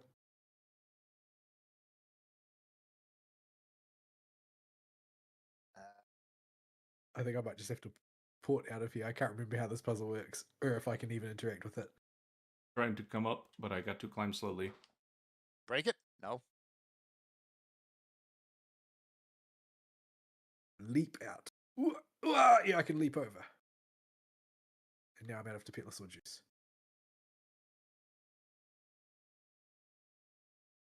So yeah, No. Dune. I will never get tired of making fun of Dune and its dumb I can see the future plot lines. It's a hard read. If you're going to read Dune, don't just get the audiobook. I It's would, a lot more digestible that way. if you're going to get the audiobook, get the full cast audiobook. Yes. It's actually really good. Yeah, But, it's an entertaining read, but you will have to pause it and go, wait a minute, that doesn't make any sense. A lot. Yeah. Stop and process because all right, that's how the XYZ works and everything kind of hooks together this way. Oh, I don't get I that think I far. understand now. I just go straight up, that does not make any sense, and the writer was on crack. Yes. So yeah. Like, it's a cool setting to play around in. You've got evil empires arguing over the ultimate high throne. You've got a murder world. You've got You got worm poop. sand refugees. You've got poop.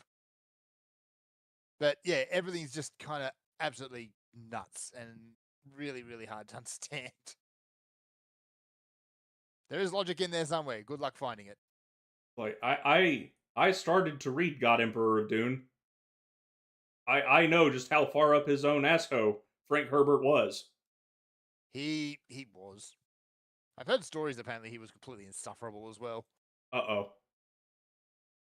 I might have turbo played myself. Well, that's not good. Are you out of juice? No, I barisa'd into it. Yes, but you can just reverse it out, can't you? Okay. I somehow got a super jump there. That was... What is going on with this puzzle? Hang on. I think that it has to be Fern that triggers it. No, it just has a really Okay. wacky interaction with Barisa's dash and launches her 20 feet in the air. I think it involves telesaurs, but I don't know how. There was a diggy hole there, but it's been diggy holed. Can I just go under them? No. Just leap Yes. over top. Oh wait, there is a diggy hole under it. All right, so it only clears if Fern is the one who goes inside the circle. Yeah, he has to open The the rest of us chest too. can't do jack. Yeah. Whee! Oh, they're gone.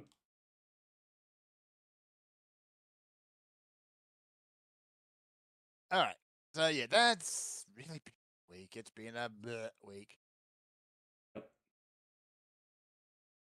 I haven't even watched any anime. I need to find a new good anime. I did start on ReZero season 3, but just the tone shift really just kind of killed the momentum on it. I'm not sure tone shift's the right word. It's just you're starting a new arc. Yeah. There's some So precious chest up here. maybe I should do some Gundam. I haven't done Gundam in a while. And a whole bunch of those plants that you want are up here too. Yeah. You'll get taken straight up here if you go back to where that chest was and go into the hole. Yeah, I'm helping him delete some breakdancers. Some dudes.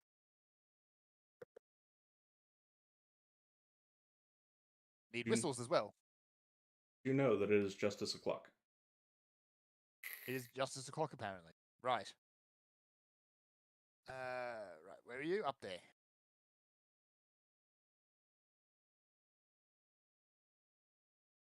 All right. Anything else? Because I don't have anything else. That's it. My week outside of ZZZ and doing the events for it after doing the main story last week, not a whole lot. I will say I'll give a don't do them often, but I'll give a YouTube shout out to oh wait, there's one major thing I did this. I say major, I barely did anything with it. I'll give one shout out to the Fat Electrician on YouTube, whose videos I have come to love as background noise. So if you need good background noise, that's genuinely funny. He's pretty good as long as you're not the most anti-US, anti-dumb military story person of all time.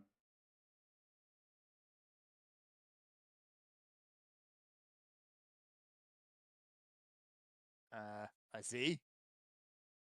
So yeah, he just tells really silly stories about how the Marine Corps is the Marine Corps and how the Army is the Army and all the big stuff in US history. So there's that. So my entire opossum side of the family went and bought a Switch too. All of them? All of them. Oh my. And they were pestering me to play with them. Like, I don't have a Switch 2. Like, they got them at Target. I'm like, gosh dang it. All right, fine. I'm not going to use this thing, but sure, why not? I'll have to buy one eventually, probably. So I went and got the stupid thing. I hate the new Mario Kart. It just looks like one generic unit Mario Kart to me, honestly, except with some really dumb UI decisions. It has some dumb UI decisions that we've gone over before, but having actually picked it up and played it a little bit and got a feel for how it works, this is the least skill rewarding driving Mario Kart of all time. It doesn't matter how good you do in the first two laps. At all. Because Hasn't that always been the way? not Yes. to this degree. The blue shell is so powerful in this game that the other shells don't bring you to a complete stop, and they changed it so that all the global items that used to hit everybody now only hit the people in front of the pack. So the pack gets even tighter, and it turns into even more of a cluster F. And especially considering there's twice as many people on the track. yeah, and so there's also 24 flipping people with items on the track. Now, this gets even worse online, which Nintendo Online has always been a joke, but oh boy, how they cocked this up this bad, I have no idea. So, the gimmick of this game is the stupidest gimmick of all time, an open world Mario Kart game. Uh-huh. Yeah, that's a great idea. Okay, well, your dumb gimmick aside, leave it just the free roam and we can at least behave like that. No. It has to find a way to inject itself into online play.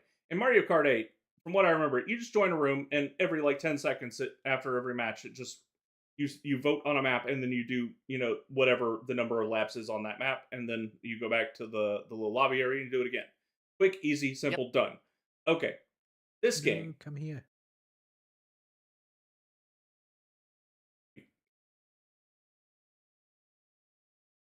There's heaps of the fruits that he wants up on this thing. Plus a precious chest. There, hang on. I gotta find a way up there. No, you just have to come to where I am. Where are you? I see Here. on the map. Are Right. you up or down? You're literally just walked right in front of his feet. Oh, there you are. Go there. Could you not tell that I was in a Tapetlosaur or something? No, not really.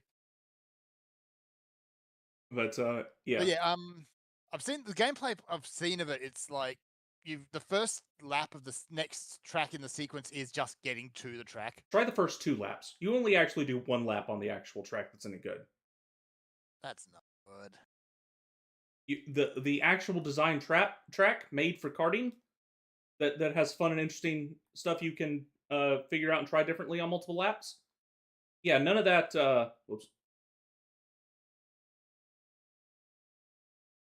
Grabbed one of your succulent claws by accident. But you load into a multiplayer match, and it will show you. You'll wait till the current lobby finishes whatever race it's in, because it's just perpetual random lobbies. And the only way you can play with your friends is if you join a lobby they're in and hope it has an open slot.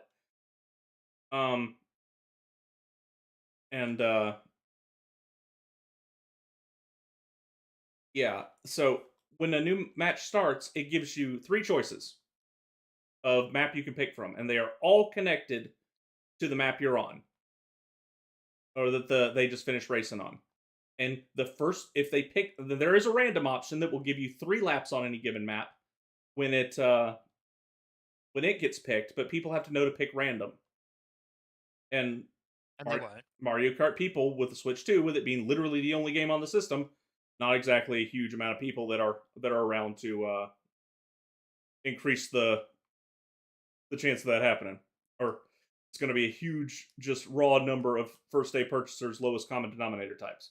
The idea that you should just pick random out of courtesy because picking the map is terrible is not going to happen. If you pick one of those maps that's connected, the first 2 laps of the race are on a mostly straightaway course, driving to the next course. Mm. There are very few that are interesting at all.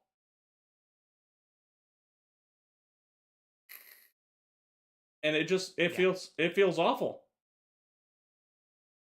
Like the first 2 maps are not even, or the first 2 laps on most multiplayer races are not even on the track. I'm driving on a highway.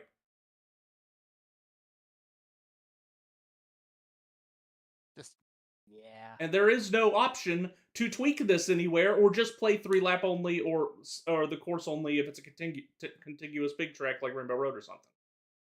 Classic mode would be nice, yes. Yeah, it's just not there. This is an awful experience from start to finish.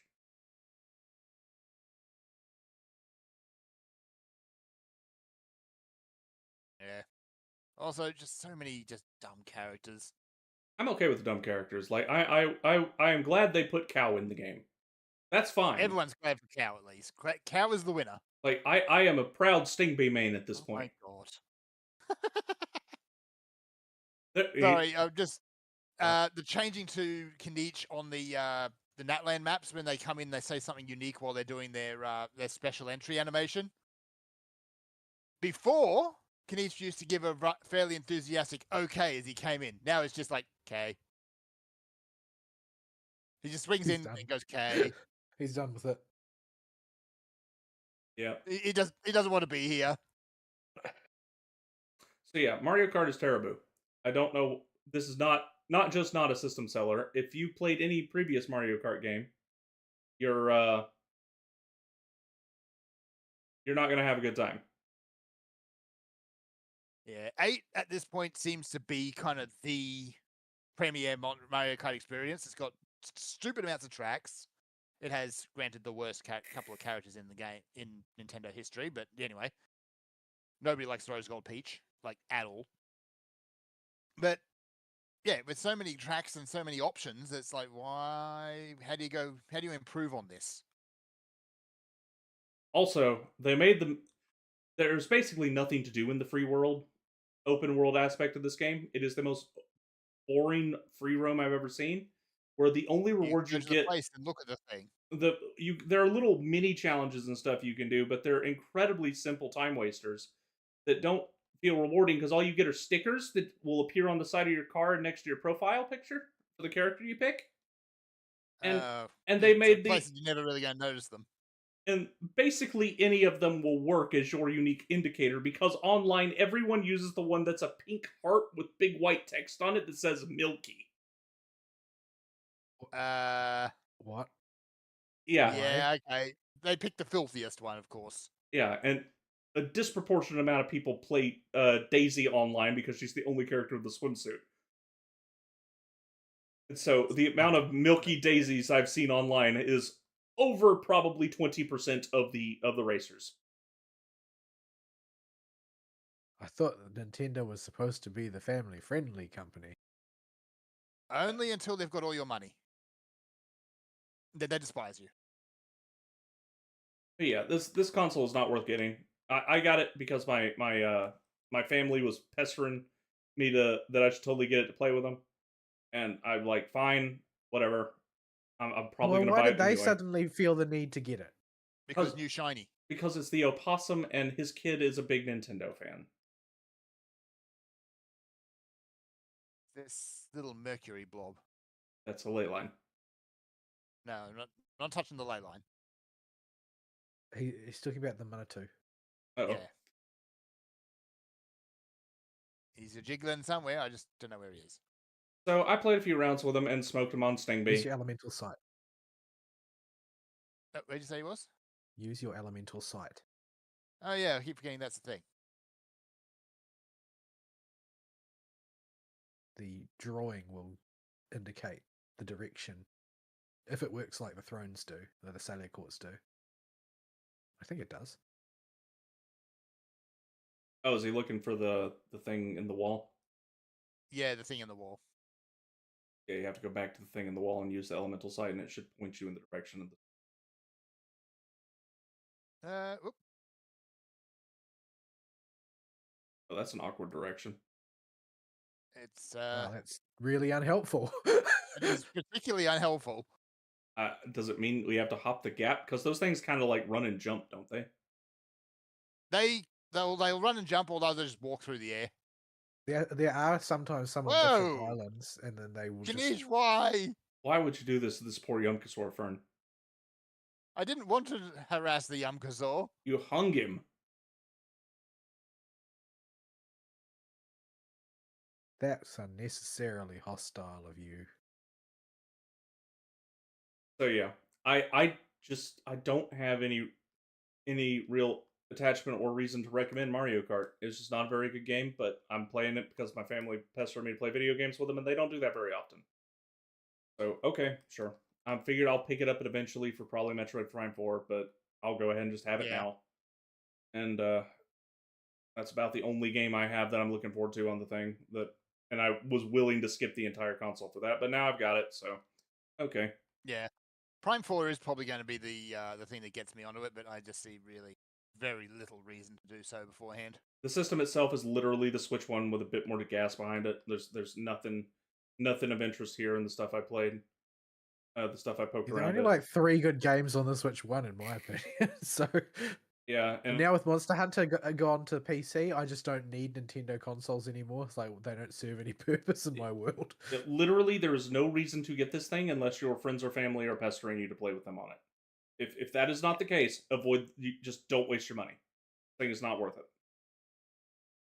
Yeah. And besides, end of year, there's going to be holiday price drops anyway. There always are for Nintendo products like this. They aren't in the US. They stay consistent the whole way. Nintendo never ever price drops or goes on sale in the US. You don't even get the holiday bundles? No. We get the bundles if Nintendo puts out an official bundle, but it has to be an official first party bundle, not a store bundle. Yeah, there's a sizable degree of if in that case. But also, Nintendo's just been kind of dickish more than usual lately, so I don't really want to give money when you're doing that.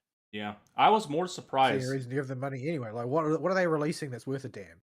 Yeah, like exactly. There just isn't anything to do on their systems.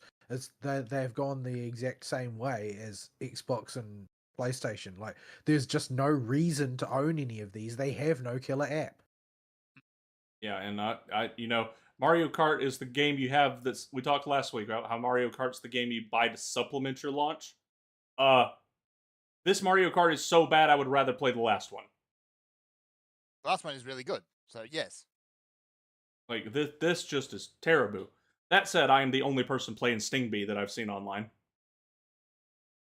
I don't know what a Sting Bee is. Nobody else. It's just a bee. It looks like it's out of flipping Banjo-Kazooie. Yeah, it's a cute fuzzy bee. That's it. Like he's literally just a random bee enemy. All the random enemies are just enemies they modeled for map hazards in the intermission tracks between stuff.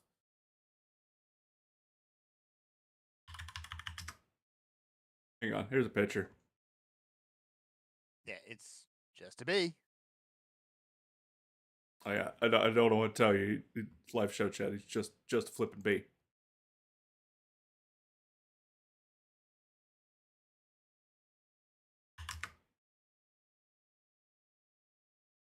Okay.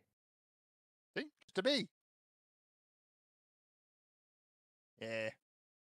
I'm expecting like you'd see a lot of Bowser's because Bowser's apparently been data mined to be the statistically best one at the moment. Well, here's the thing: when most of your races consist of long straightaways for 2 of the 3 laps, the fattest, fastest characters are going to do it. Yeah, the fattest, fastest character is the most valuable one. Yep. I thought you said that the first 2 laps don't matter. They don't, but it's that's not going to stop people from picking Bowser because they get to go faster on those parts. It's only going to matter who gets the lightning bolt, or the bullet, or the boost shell. Oh, they whatever. They nerfed the bullet bill. At least it doesn't knock you back if you get hit by it anymore. It just kind of nudges racers out of the way. Yeah. Yeah, not a fan at all of this Mario Kart. I'll play it if my family wants to play, and now I have it. I suppose I have the console, but I don't see myself putting any solo effort into this game. I'd rather go back to playing DJ Max. Yeah. They might, well, they will add DLC and charge a lot for it down the road, but yeah. Yeah, not buying any of that crap. Not for this. Not with this. Not with what they presented to me. This is garbage. This is also the same console that demands you pay $10 for the tech demo. Yeah, like at least Nintendo Online is only $10 a year or whatever. So is that? Yep. But yeah, just stay away from it. I now have the dumb thing, so I can report back if something happens without having to buy into a whole console.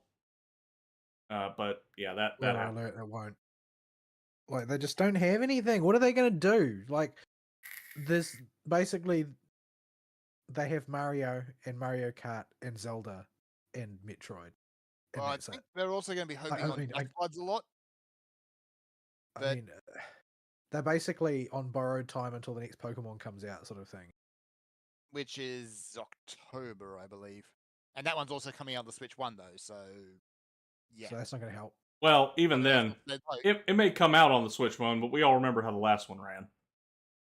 Did it? Yeah, the last one was absolute dog crap. And still is. I remember Ina doing motivational chants for her Switch. Yeah.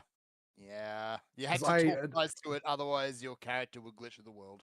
Despite my largely disinterested approach to Pokemon since I failed to stick with X and Y years ago, I did end up watching the entirety of whichever Pokemon it was that has the Pokemon with jet engines. That's the newest one. Violet, I believe, is that one. Yeah, I watched Ina play the entire thing, and the poor hardware was not having Yeah. a good time. Don't look at the windmills. Whatever you do not look at the windmills. They're very shy and tend to pop out of existence when you look at them directly. The rival is also a lot different from the Gary I remember. She's actually probably the better rival that we've seen in recent years. She's a little bit enthusiastic about being your rival. Just a little bit too much, yes. But she's also kind of just that little bit unhinged, which I think the best rivals are.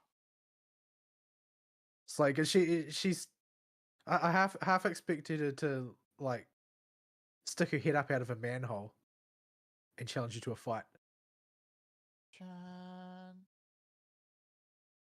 She's one step above that, actually, but yeah. There's a lot of memes running around with her basically doing exactly that.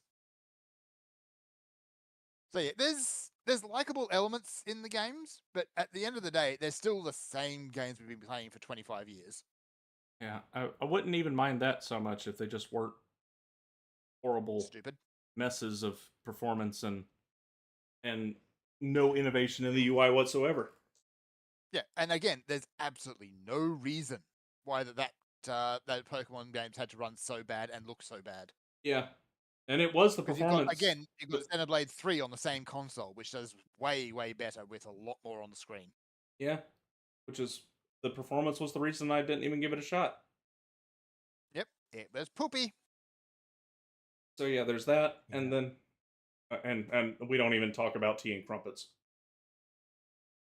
No, Tea and Crumpets wasn't very good either. It ran better, but that's about all you can say about it. Tea and crumpets was terrible. I hated everything about fattening and tea and crumpets. Yeah. Take your word for it. Like I for all intents and purposes, never used my Switch for anything that wasn't Monster Hunter related. Like it is literally a Monster Hunter Rise, Monster Hunter Stories machine. Yeah. Like I'll play Xenoblade on it because Xenoblade is like my weird JRPG that I like. Everyone seems to have one.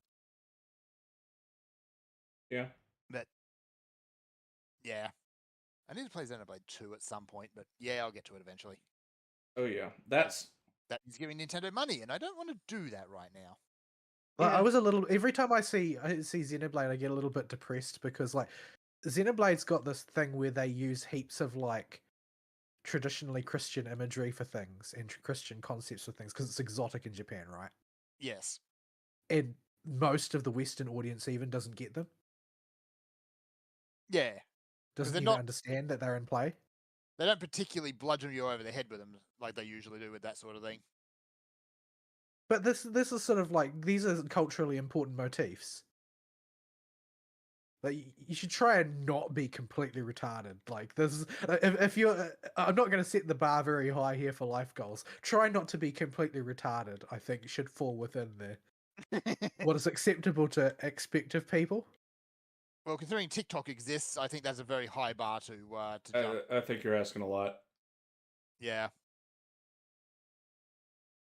How's my weird fruity thing collection going? I have sufficient weird fruity things. So Now speaking it's of, time to go beat up a fat squirrel. okay, beat up fat squirrel. Fall, who you Beat take? up a fat squirrel. Who you taking to beat up the fat squirrel? I don't remember how Fat Squirrel works. Isn't it like a fire thing? Considering I've got Kaniche, just bring whatever. Because Oh, I can just pelt fruits at it. Fishwife, got it. Okay, I'll bring Sitlali so that Fern doesn't die. I got Fishwife. Okay. Well, now he can really not die. We can make him earn his level up materials with these two. With Yeah, his we'll mortality. do the Statler and Waldorf thing at the edge of the battle while he does the fighting, and we keep him alive. Stand in the jellyfish. Yeah. So anyway, yeah, as far as Switch 2 goes, yeah, it'll be Dustbloods, it'll be Metroid Prime 4, and That's it. that's it. So yeah, I have no hopes for this Yeah. console. I already, when I bought this thing, assumed I am paying $450 for functionally maybe 10 nights over the course of its life cycle playing with my family, and the rest of it is all wasted. So if you're not of that mindset buying into this thing, I think you got your hopes too high for this thing. Well, I mean, if we try and generate some actual commentary of note, like what does it feel like from like a construction perspective? Like, does it feel like a premium piece of hardware, or does it feel cheap? Or so, I've used the actual both the Switch screen and the Pro controller with it. The Pro controller feels flimsier, but still like it's a brick. It's like a brick that's slightly less dense. The console is it compatible with the original Pro? I've heard that it is, but I couldn't get mine to work with it. Yeah, it should be. Right. Apparently the original Joy-Cons are compatible with it. But only from a Bluetooth perspective. They don't attach. Yeah. So Because I've still got my Pro, and I didn't use it for very many things because I only played Monster Hunter on it. But I wouldn't want to buy another one if I didn't have to. If I would decided I was getting a Switch 2, which I can't foresee any reason why I would. But unless they do the thing of only releasing the next Monster Hunter for like a year on a freaking Switch. It'll be Stories 3, if anything. I don't think I'll go in for stories alone. Like, I was willing to go in for the original Switch because it was both Rise and Stories were on the same machine. But I think it might be a bit much now that they've seemed to be committing to the PC bit. I'm not nearly so gung-ho about it. Yeah. I think Capcom's become a lot shyer about signing on to exclusivities these days anyway. Everybody seems to be after some major Yeah. performance flops due to exclusivity, like Final Fantasy 7 or 16. Yeah. Where it did not help anything. He ran away from my jellyfish. Just pop him. There we go. But yeah, so the one advantage of the Pro controller for the Switch 2 is buttons on the grips that you can freely bind to whatever button you want. Well, that's nice. And that saves the bindings per individual game. Which means for Mario Kart, which doesn't let you rebind anything because it's flipping Mario Kart, I could bind accelerate to the back paddle instead of having it on a face button. Yep.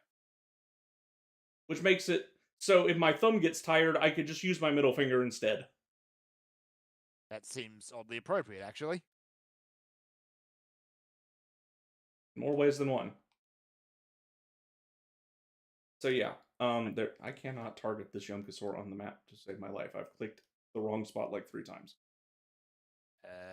There you are. So yeah, there's that. The Joy-Cons attached to the console, which is the other way I played it. Like the last one, it kills my hands to do this. It just hurts, and one of my Joy-Con sticks already feels terrible. Like that thing is gonna start having issues immediately. Yep. Like it feels. Apparently, they're using the same construction as they did for the original Joy-Cons, so drift will be a thing still. Yeah, so like it's already feeling like it's really loose, and I'm just like, man, that's gonna break in like less than a year. Yeah, actually, I'm having that problem with my my Quest controllers at the moment. One of them's starting to feel really loose. What is deep fried ice cream achievement? What did we do? We must have both frozen and set on fire one of his balls or something. Yeah, because it happened when I fired the fruit at him. So I'm not sure what you guys were doing. Maybe he shot like a frozen ice ball or fruit at him or something. We'll have a look at the achievement afterwards. But yeah. So yeah, that's really all I got to say. I don't like the construction of the Joy-Cons, but they're not that different from the original ones. Even with the bigger. If the fruit triggers melt. Okay. Okay, so it has to be frozen, and you have to use a fruit to melt him.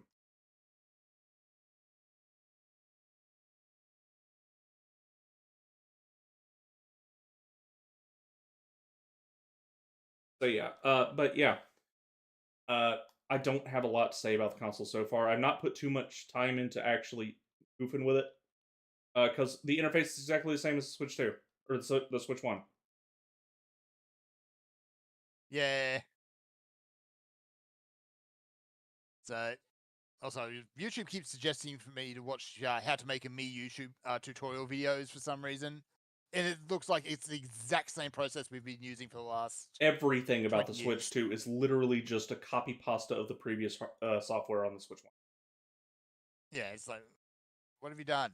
It's got more grunt, yeah, but everything else about it is the same. Yeah. So yeah, don't waste your money on this. I bought one, so you don't have to. Yeah. I get it. I'll probably get one eventually, but I'm in no rush. Yeah. So, yeah, unless you're willing to just accept that you're flushing $450 down the tube, don't. No. No. So, there's that. that. Reminds me.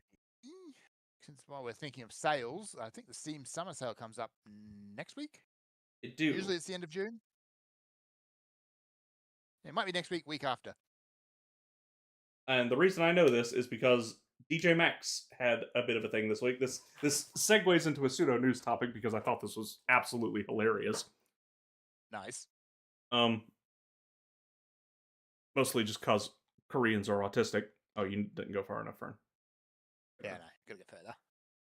Gotta lose sight of the thing. But yeah, so now the actual specifics of how this happened and how much of it's true is up in the air because it involves a whole bunch of parasocial Korean terminally online folks. There's apparently some VTuber group in Korea that has a real bad rap for the way its fans behave, and they got a song into the latest expansion as the one licensed cameo song that these expansions usually have. And oh boy, Korean aunties are insane.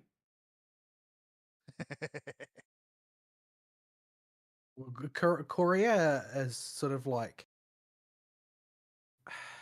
Korea is one of the most dystopian countries in the world. They are sort of like an example of the end state of Western style liberalism that has just been taken to its logical conclusion, and the entire state is basically disintegrating as a result. And all of the most sort of like toxic antisocial behaviors are there on full display because there's literally no social structure left to even make them frown worthy. Like, they behave this way because there's no social edifice that views it as bad left. Yeah. So these people came in and like a hive mind downvoted DJ Max down in its recent reviews to 6% because of one Alright. song. That's a lot of tism. Yeah. So regardless of what they actually did, 6% is kind of insane. Yeah. And because it's Like, because it's a bunch of Koreans I'm doing this, against Steam's automatic review bomb detection, but that's kind of the example of what it's there for. yeah. Well, in this case, the problem is you don't know how legitimate their complaints are because it's a bunch of Koreanism. So they lost their absolute marbles right after Baxter put out the press release and showed off all the new art for the expansion that included Play's size being dramatically upgraded because of how well the game was doing. And so the running thing right now is getting a lot of Chivos for this guy. Yeah. So now the running joke is will play as a character in the game. She's meant to represent the state of the player base in general. Oh no. She's the little brown-haired girl. Will she get a size reduction because her assets are directly proportional to how well the game is doing amongst the player base? And she got quite the upgrade between the last two expansions. If that was any indication, she's going to suddenly have some innies. Yeah, it exploded. So this was hilarious. This was just funny to watch the whole way through because I was going to buy the stupid expansion anyway because they always do a big sale. So I'm at least buying the previous expansions that are going on deep discount once the new expansion drops, and there'll be another. Yeah, because I keep up with the expansions once they reach discount point. Okay, as long as you're on top of them, even though it's still a lot of money, but it's at least a lot of money spread out. It's spread out, and I don't get the latest one. I always wait till it hits discount point, which is 1 to 2 expansions after it releases. Yeah. So, although I was very tempted just because of this Koreanism to buy this one too at full price, like $20, 20 songs. I might do it just to spite them, but NeoWiz got scared of people and cucked out on it and let the song go. And they're like, okay, not only will we remove this song from this expansion, but we will never ever do a collab song ever again. And don't ask me for anything ever again. You ruined it. Yeah, pretty much. Yeah. So that was just a funny newslet that I was peripherally following in the background this week because the new DJ Max expansion's coming out. Yeah. Yeah, that is probably going to ruin things for everyone down the line for when something that people are actually going to want a crossover for. Well, they only had a few collab songs and licensed tracks anyway. It was somewhere only like 10 or so exist in the game right now, and they were adding like 1, maybe 2 per expansion of the usually 20 to 25 songs in every expansion.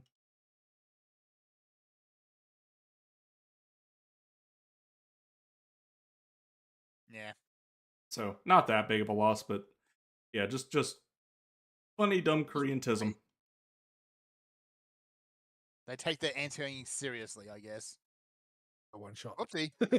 It only took one hit. I wasn't paying attention. My shield had gone down. And I got smushed. Oh, is that why I suddenly didn't have any health after he laser beamed? Yeah. I don't scale with HP, so I don't have that much health. Yeah, it did like at least like probably 29 to me. Yeah, once I get my characters leveled up, I won't get immediately smushed.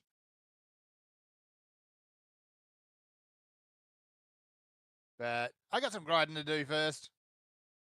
Yeah.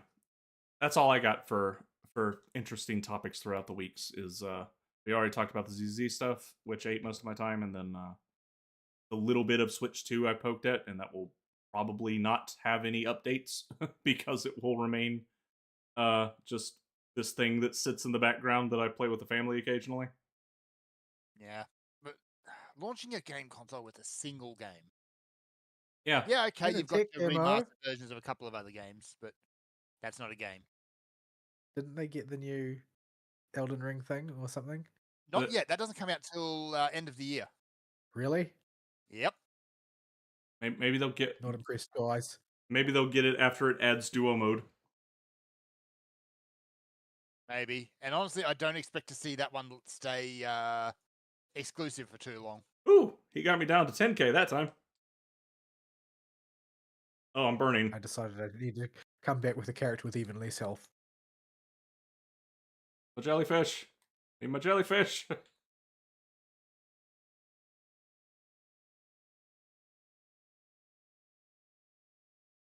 Like me, jellyfish.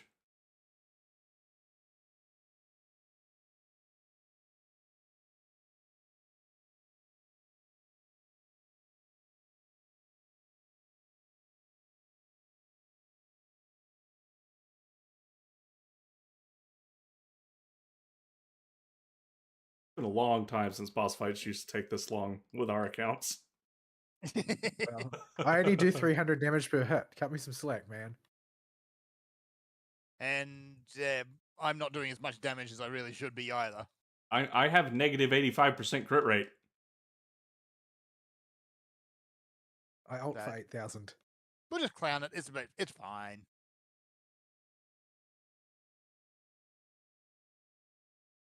I mean, we could just Okay, bust out the Mavwikas, but where would that wouldn't be fun. I mean, we could. It would be an awful lot faster. One more fat possum. Every time I look over at my other monitor, I see the cover of God Emperor of Dune looking at me. Accusingly. You can see the future, you know.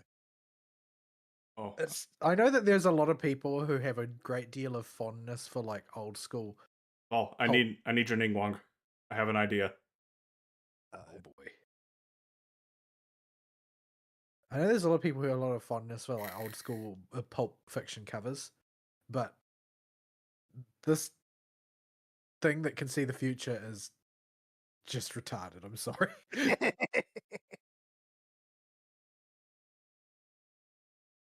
Yeah. Did you see Genshin's releasing weapon skins? I did not. I did not. They're releasing a new challenge mode, which looks like it's designed to be Genshin's version of Deadly Assault. If you can complete it on the hardest difficulty, you get a weapon skin, and if you can complete it in under 3 minutes, then you get a weapon skin with glowy effects. But from all accounts, it's quite difficult, like really, really difficult to clear within the time limit. It's quite doable to clear at all, but within the time limit, it's Okay, how extremely tied difficult. to character power is that? I just Well, I mean, when you've got no time limit, there's not really any reason to worry about your character power, because eventually you're going to get there, right? Yeah. Provided that you don't die outright, you'll get there. But the timer, apparently, there are even like prominent whale accounts are really struggling to get there because the enemies have colossal health bars.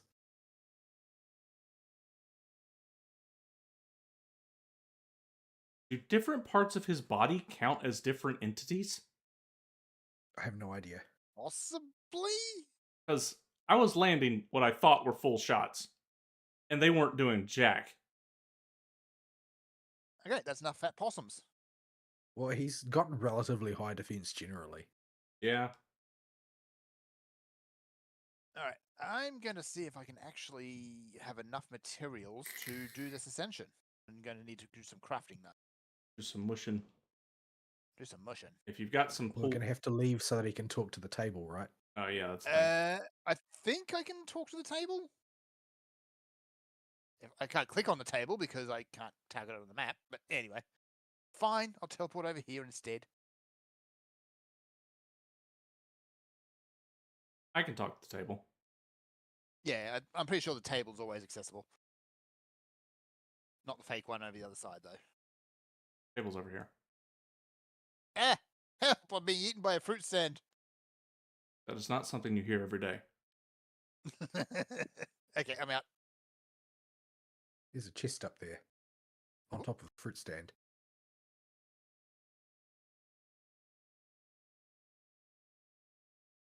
What Get my own back at this fruit stand by taking your stuff.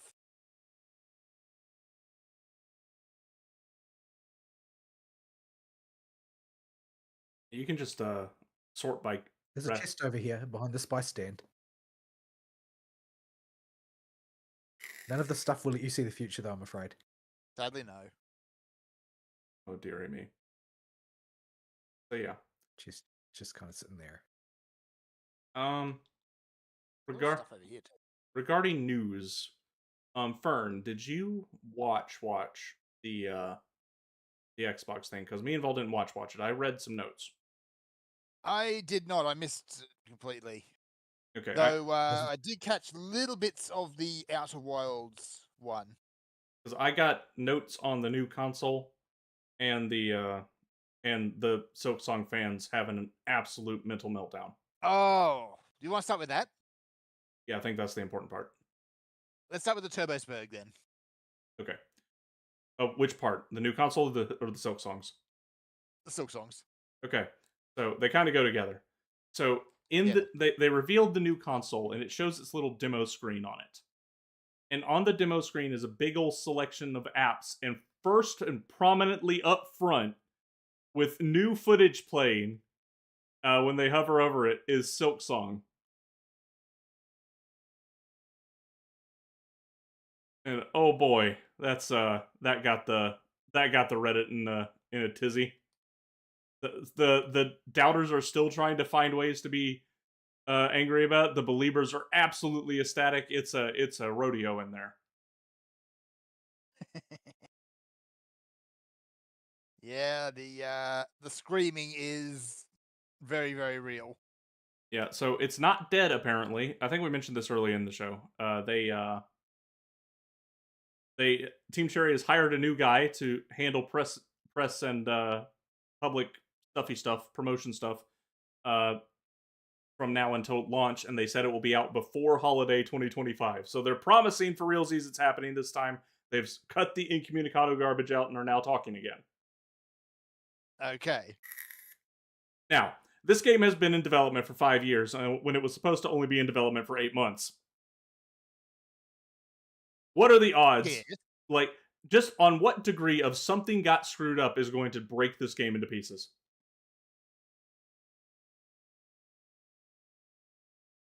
Yeah, I don't know. So something has got to have happened behind the scenes here to just throw everything so completely out of whack. I'm gonna take a shot in the dark and guess that it was your overlords in Sydney, Melbourne, Melbourne, or both. in this case. Well, I mean, it would be easy to say, oh, yeah, but the COVID thing's been over for a long time. But I think a lot of people have been, or possibly because they're too close to it to see, underestimating the sort of general innovating effect on society that the whole lockdown thing continues to have. And like, if you work in a business like Ari's or mine, you probably can still see it. The fact that there's this attitude of just can't be bothered that has promulgated its way throughout the whole of society as a result of lockdown. Like, I keep getting people, like important sales reps in that and heads of department trying to blame COVID for things. Yes. And so I'm sorry, that was years ago. That's ended. It's over. But in a certain sense, COVID is to blame. And it's because of the innovating effect that those lockdowns had on society generally, that they think that it's okay, that they should just be able to use it as an excuse to not do anything. And I think that that's going to affect a lot of things, possibly for years and years to come, just because the gunpowder has been completely blown out of productive society by it. Yeah, well, even if the gunpowder's still there, it certainly dumped a bucket of water on it. But yeah, I am hopeful the game actually is coming out for real this time and that it's not terrible, but I'm still not holding my breath because that's a long delay. That is a very long delay.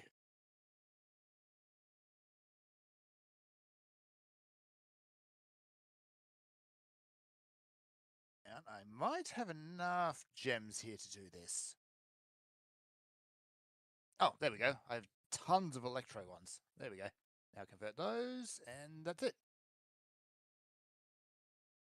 They should have just dropped Silk Song as DLC and been done with it. But yeah, the odyssey of that is interesting. So, let me pull this up on the other screen. This is the big thing of note that I saw. I did not see any emails when it was actually show start time. We started an hour late, by more than an hour late, by the way, Fern. Oh, okay.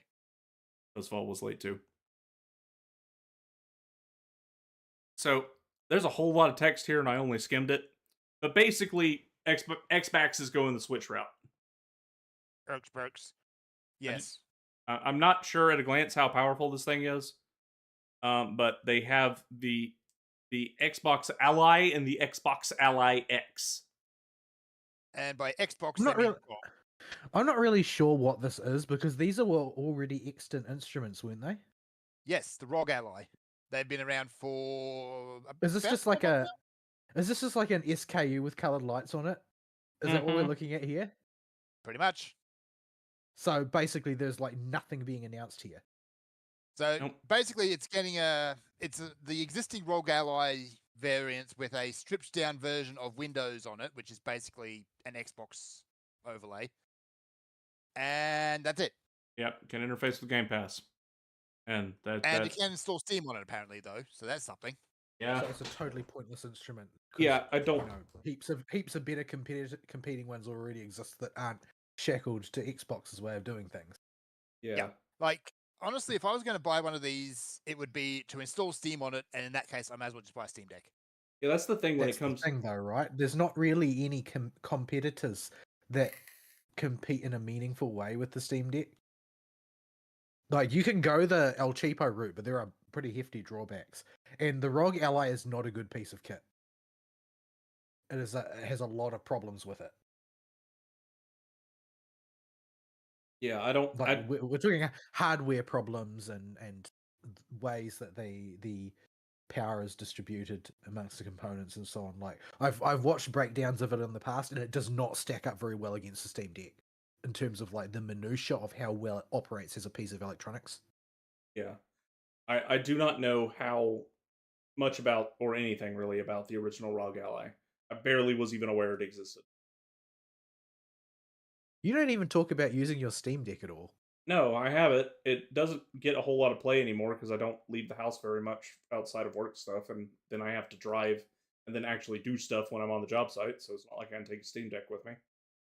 I forgot you actually had Yeah, the Steam Deck. like I've said before, I feel like the whole portable gaming thing is for two groups of people with long public transit commutes and children, and that's Yeah. more or less it. Everything else is a niche use. It remains the anti-Florida device. Yeah, you end up somewhere boring. You're going to want something portable. Like I can sort of envision scenarios for play, particularly with children, with at least younger people, rather than necessarily what you might think of for the word children. Back in the days where you would meet people and use sort of in-person ad hoc multiplayer, like the way Monster Hunter used to be played a long time ago. But that phenomenon basically doesn't exist anymore, even for people who aren't adults with jobs. Yeah, they just play online, or they watch their favorite streamers play No, they online. watch streamers play online. Nobody plays video games anymore.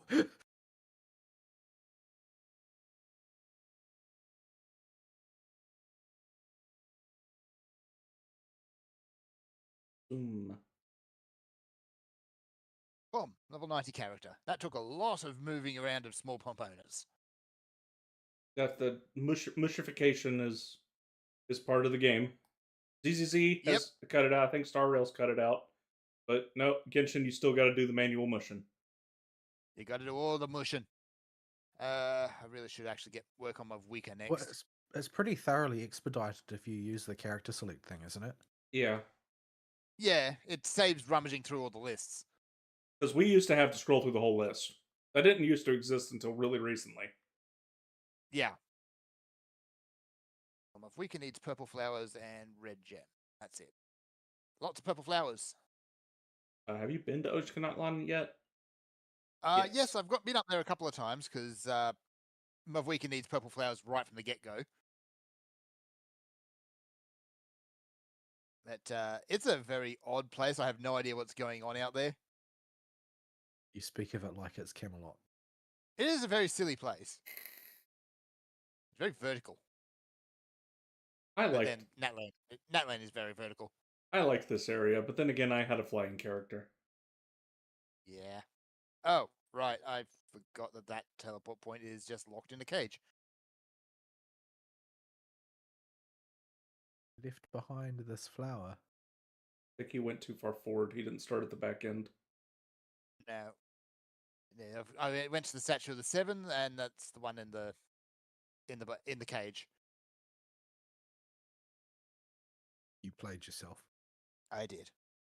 There's at least 3 or 4 flowers on the way up to the cage. Walk out the hole. Oh yeah, you gotta. Doesn't a cutscene need to open that cage? Yeah. I think when I came Wait. up here the first time, I kind of got hijacked. You can't just come out this door?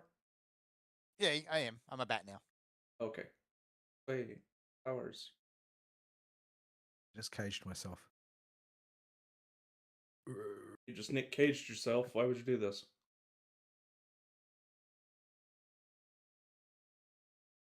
So yeah, I don't see a market for this thing at all. Like, the Steam Deck is your best option if you want something like this, and I imagine all the market for it has already got a Steam Deck.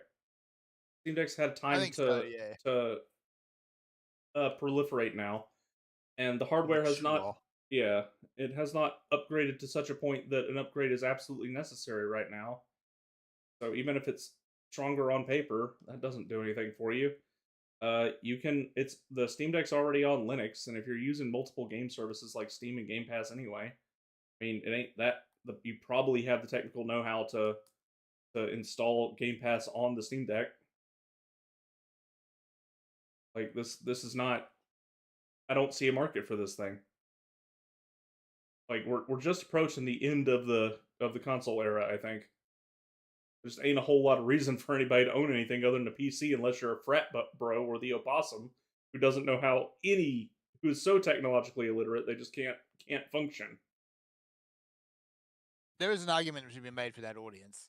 I mean, yeah, it exists. It's definitely real, but yeah, but I mean, I can't help but note to a great extent, essentially, the Steam Deck was expected by a lot of people to be a phenomenon of sorts, and it really just wasn't. It just didn't happen. No, it's just a like it's sort of like it's got shades of like early AI early VR instruments where it exists and people can buy them and use them, but it just doesn't have any purchase on the market. And to a certain extent, the way VR is still now, it's still very, very niche. It may be more common than it was, but it's still very, very niche. And it hasn't become the sort of grand span, like audience spanning phenomenon that everybody in the marketing departments across the world was hoping for. It's still just the sort of weird novelty. They wanted the metaverse. The Steam Deck is still like that. It's still just a novelty. It's not something that is needful in any particular quarter of life. And especially, like there are situations where it will be useful, but yeah, by and large, you've got the Steam Deck already there. You've got the Switch, which actually kind of fills that role a bit better. Because I don't really feel like even the wealthy places in the world, most people are feeling the pinch. I think most people simply aren't going to buy such a luxurious piece of kit which doesn't have very many use cases. Yeah, especially considering a good chunk of the people who do have that sort of income just bought Switch 2.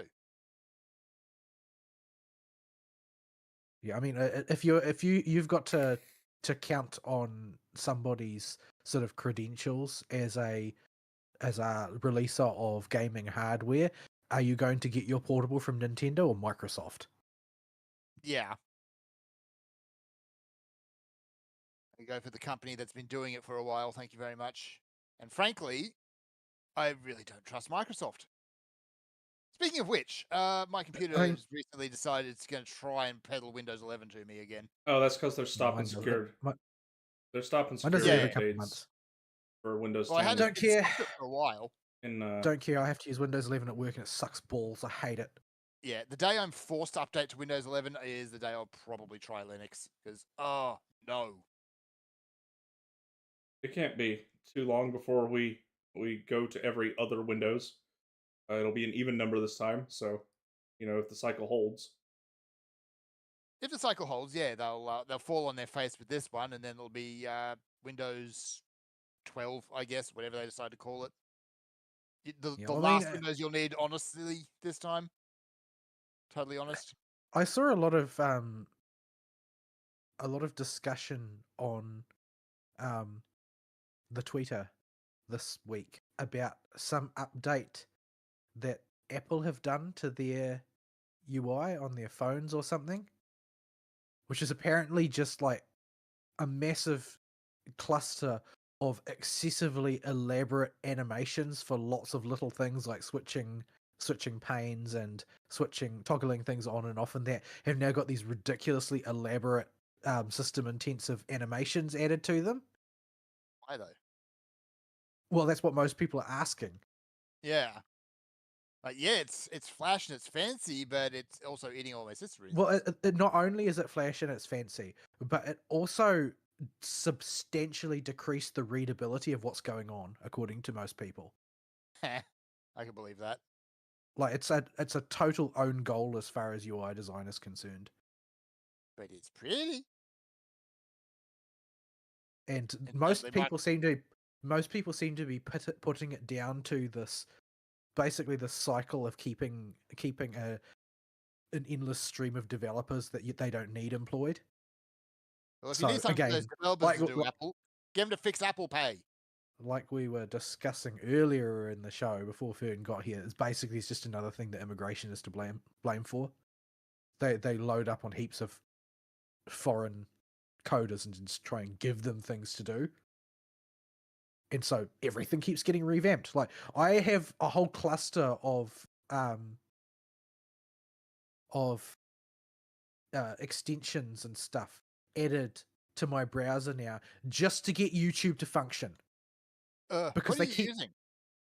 a bunch of stuff to change the way the thumbnails are set up and so on. Because they got to the point where YouTube was like, it would never display more than 3 thumbnails across. Yeah. So I couldn't see anything. It was basically impossible to navigate. And so I had to I get had doing that extensions for a to while, alter and I that. forgot what I did to fix it. There are several they've been doing this for a full year now, and Yep. each time there's a fix, a couple months later they will unravel that fix. Make it worse. And then you've got to come up with another fix. And this time I got extensions because I've just run out of workarounds that were capable of solving the problem. Yeah, Yep. just Are you using which browser? Edge. Edge. Okay. what's it shooting rockets? I'm not going to use Chrome because it takes all the available RAM on your computer and then won't give it back. And I don't want to use Firefox because, well, they basically fired their CEO for his political beliefs and no other reason, which I don't appreciate. And I haven't really tried Brave on PC yet, although I use it on my phone. Yeah, I use Brave on my phones. I really should use it on the PC, but I'm still used to Firefox. Yeah, I used Pale Moon for the longest time, but they couldn't keep up with updates because it's entirely a community-driven project. Yeah, and if you listen to all the YouTubers, they want you to use Opera GX because why? I've heard that there've been a bunch of scandals following that around. The fact that the thing's one big giant piece of bloated spyware. Well, they've made arguments in the past that they're not. Yeah. With varying degrees of credibility at various points. I think that there have been versions of it that were not loaded with spyware. It's just that most of the extant ones are. Yeah, and there's so much useless crap on it, honestly. I'd spend more time stripping it all out to get to something usable than I'd actually spend using it. Yeah, I don't actually want features, you know. I went through a period last week actually of YouTube was just forcing shorts all over the screen. I Oh, couldn't work out yes. why it was doing it, and I Mhm. couldn't get it to stop. I sort of gave up and stopped using YouTube for the day, and the next day they were gone. It had sort of heeded my frustration, I guess, and Yes. it was not force feeding me them anymore. But for like a day, it was just like shorts were the only thing I could see. Yeah, every now and again, YouTube will throw at me. It'll throw shorts, but it'll usually only be like one row in among the others. But then it'll throw in really shit mobile games. Mobile games. I haven't seen Mobile that one yet. games. Yeah, it's just a line of mobile games you can play on YouTube, I didn't even know and you they could do all that. look dreadful. I didn't know YouTube had mobile games. Yeah, it do. Also, I got kidnapped now in a cage again. Why do you keep doing this, bro?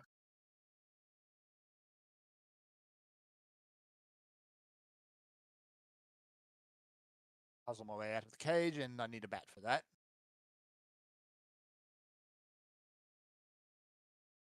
Yeah, there was a teleposaur out here very interested in you, and he was trying to run to you but got stuck, so he just reset. Something out there is throwing fireballs at the cage. That would be us. Oh.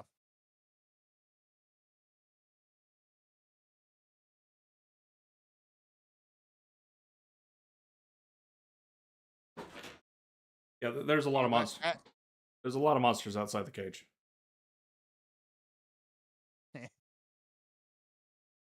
So yeah, where were we? I was complaining about YouTube, but I don't know what we were actually talking about before that. Just how bad pointless the Xbox Ally is. Yeah, Right, yeah. I just don't think that there's a large enough market space for this, and I don't think that you can force one open just by trying to sell the device. It doesn't really have earth-shattering sales to begin with. There's no reason why slathering Xbox green on it's going to change that. I could be wrong. Maybe there are a whole bunch of diehard Xbox fanboys, but I feel like the era of console wars is more or less over. Yeah. well, we all lost. there's just no exclusives on the consoles that people care about. So there's no reason to fanboy any particular console.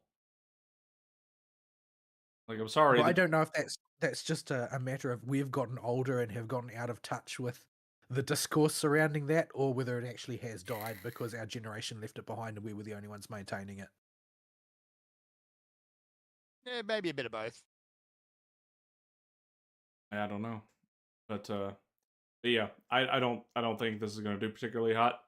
The only hype talk I've seen come out of this Nintendo thing has been, or not Nintendo, this Xbox thing has been the talk of Silksong, and that is now a game that has been known to be worked on for 8 years. Well, the first 3 years for Hollow Knight being built. So we're 5 years into into development now. They promised 2 after the 8 months initially when they made it their full game. They went radio silent for 2 years. So if that's the best you got, I'm not super hopeful. Yeah. It's oh, yeah. I'm hoping the game comes out very soon. I'd like to be rewarded with a nice, good game, but at the same time, it's like I can't help but be completely skeptical about it at this point. Mm-hmm.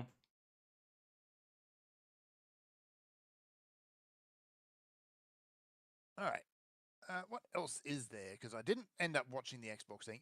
The only little bits of the Outer Worlds one is they want $80 for it because that's the way everyone seems to be pushing this way. Thanks, Nintendo. Doesn't Outer Worlds like to sell itself like as an anti-capitalism game or something? Yes. This seems The irony kind was of not lost on me. It's like, yeah, we hate the corporates always trying to squeeze money out of people. Here, give me $80. Give me $80 for a product that's probably not going to be really worth it. And that's the thing. Is your product actually worth it? Because the answer is increasingly no. Well, see, the ones that are worth it historically don't seem to be charging that much. Like I'm observing people getting $80 fun out of like the new Elden Ring thing. Yep. And I reckon people have gotten their $80 of fun out of Clear Obscure. Yes. Those games did not charge $80.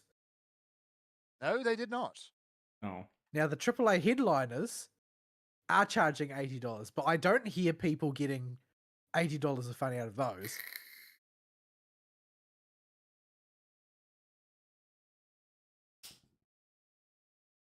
Aim for a swim. Aim for a swim. Aim for a swim. Yeah. I mean, need to finish that, but yeah. The only thing that's really sort of come up on my radar that has the AAA price point that people are still speaking well of is the PC version of Stellar Blade. But it's hard to tell how good that game is because most people are Turbo Gunners. more interested in other matters. Now, the main reason that I'm interested in playing that game is because, like with so many other things, the score is excellent. The music is excellent. So I'm sort of interested in playing it. But it is at a really high price point, and I haven't finished Clear Obscure yet, so it's going to have to wait. Yep. Yeah. I considered picking it up, but I'm like, I'm not really pressed right now. I'll just wait till I think. There's a few games in the list like that. I'll get it at like 40. I'm not paying full price for it. I didn't follow up on it, but I saw some news saying that the remaster or whatever of Space Marine was just a calamitous mess. Oh, that's disappointing. They clowned it up somehow. Did they tone down the ham? That would be unforgivable. I think it was just one of those technical things, like the review rating for Monster Hunter Wilds. What is it at today? Monster Hunter Wilds. Mostly negative. Is it negative because people are getting absolutely stomped by gore, or is it just because of the tech? It's at 23% for recent reviews. Ugh. What did they people do? mainly commenting that it's the performance has declined patch over patch to the point where a lot of people can't even get it to start now. Yikes. I thought they'd had a lot of that sorted out, but evidently No, not. it has gotten steadily worse. Arya and I both experienced this. Yeah, I had to do a full shader rip out and reinstall, and Vol just dealt with it, was playing with stuttering the whole time. Yeah, okay. Yeah, the part of the reason I don't want to go Monster Hunter Wild all the time is because that game just chug-a-lugs. We don't know what will happen when we try and start it up on any given day.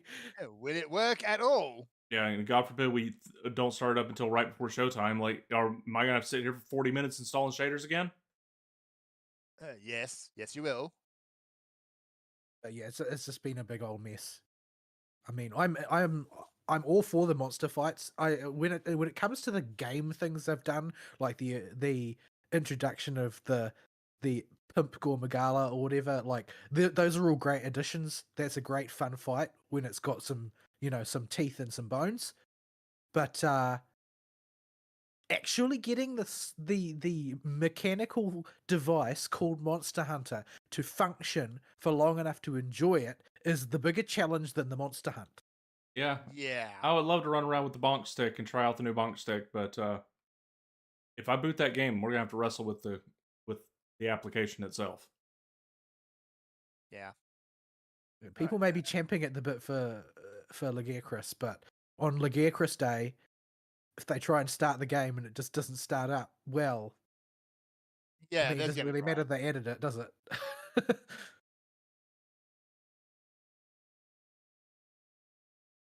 So let's see. I'm just going through the headlines here. Other stuff that was announced in the Xbox One. They're getting a port for Final Fantasy 16, I guess, and for Final Fantasy 7 remake. Fine. Remaster for Persona 4. Yeah, don't care. They're getting the Persona 3 remaster treatment, I guess. I would sort of be interested to see how well received it was, since, you know, if you wanted to sum it up in modern terms, the Persona 4 was about fake news, right? It really was, Essentially. yeah.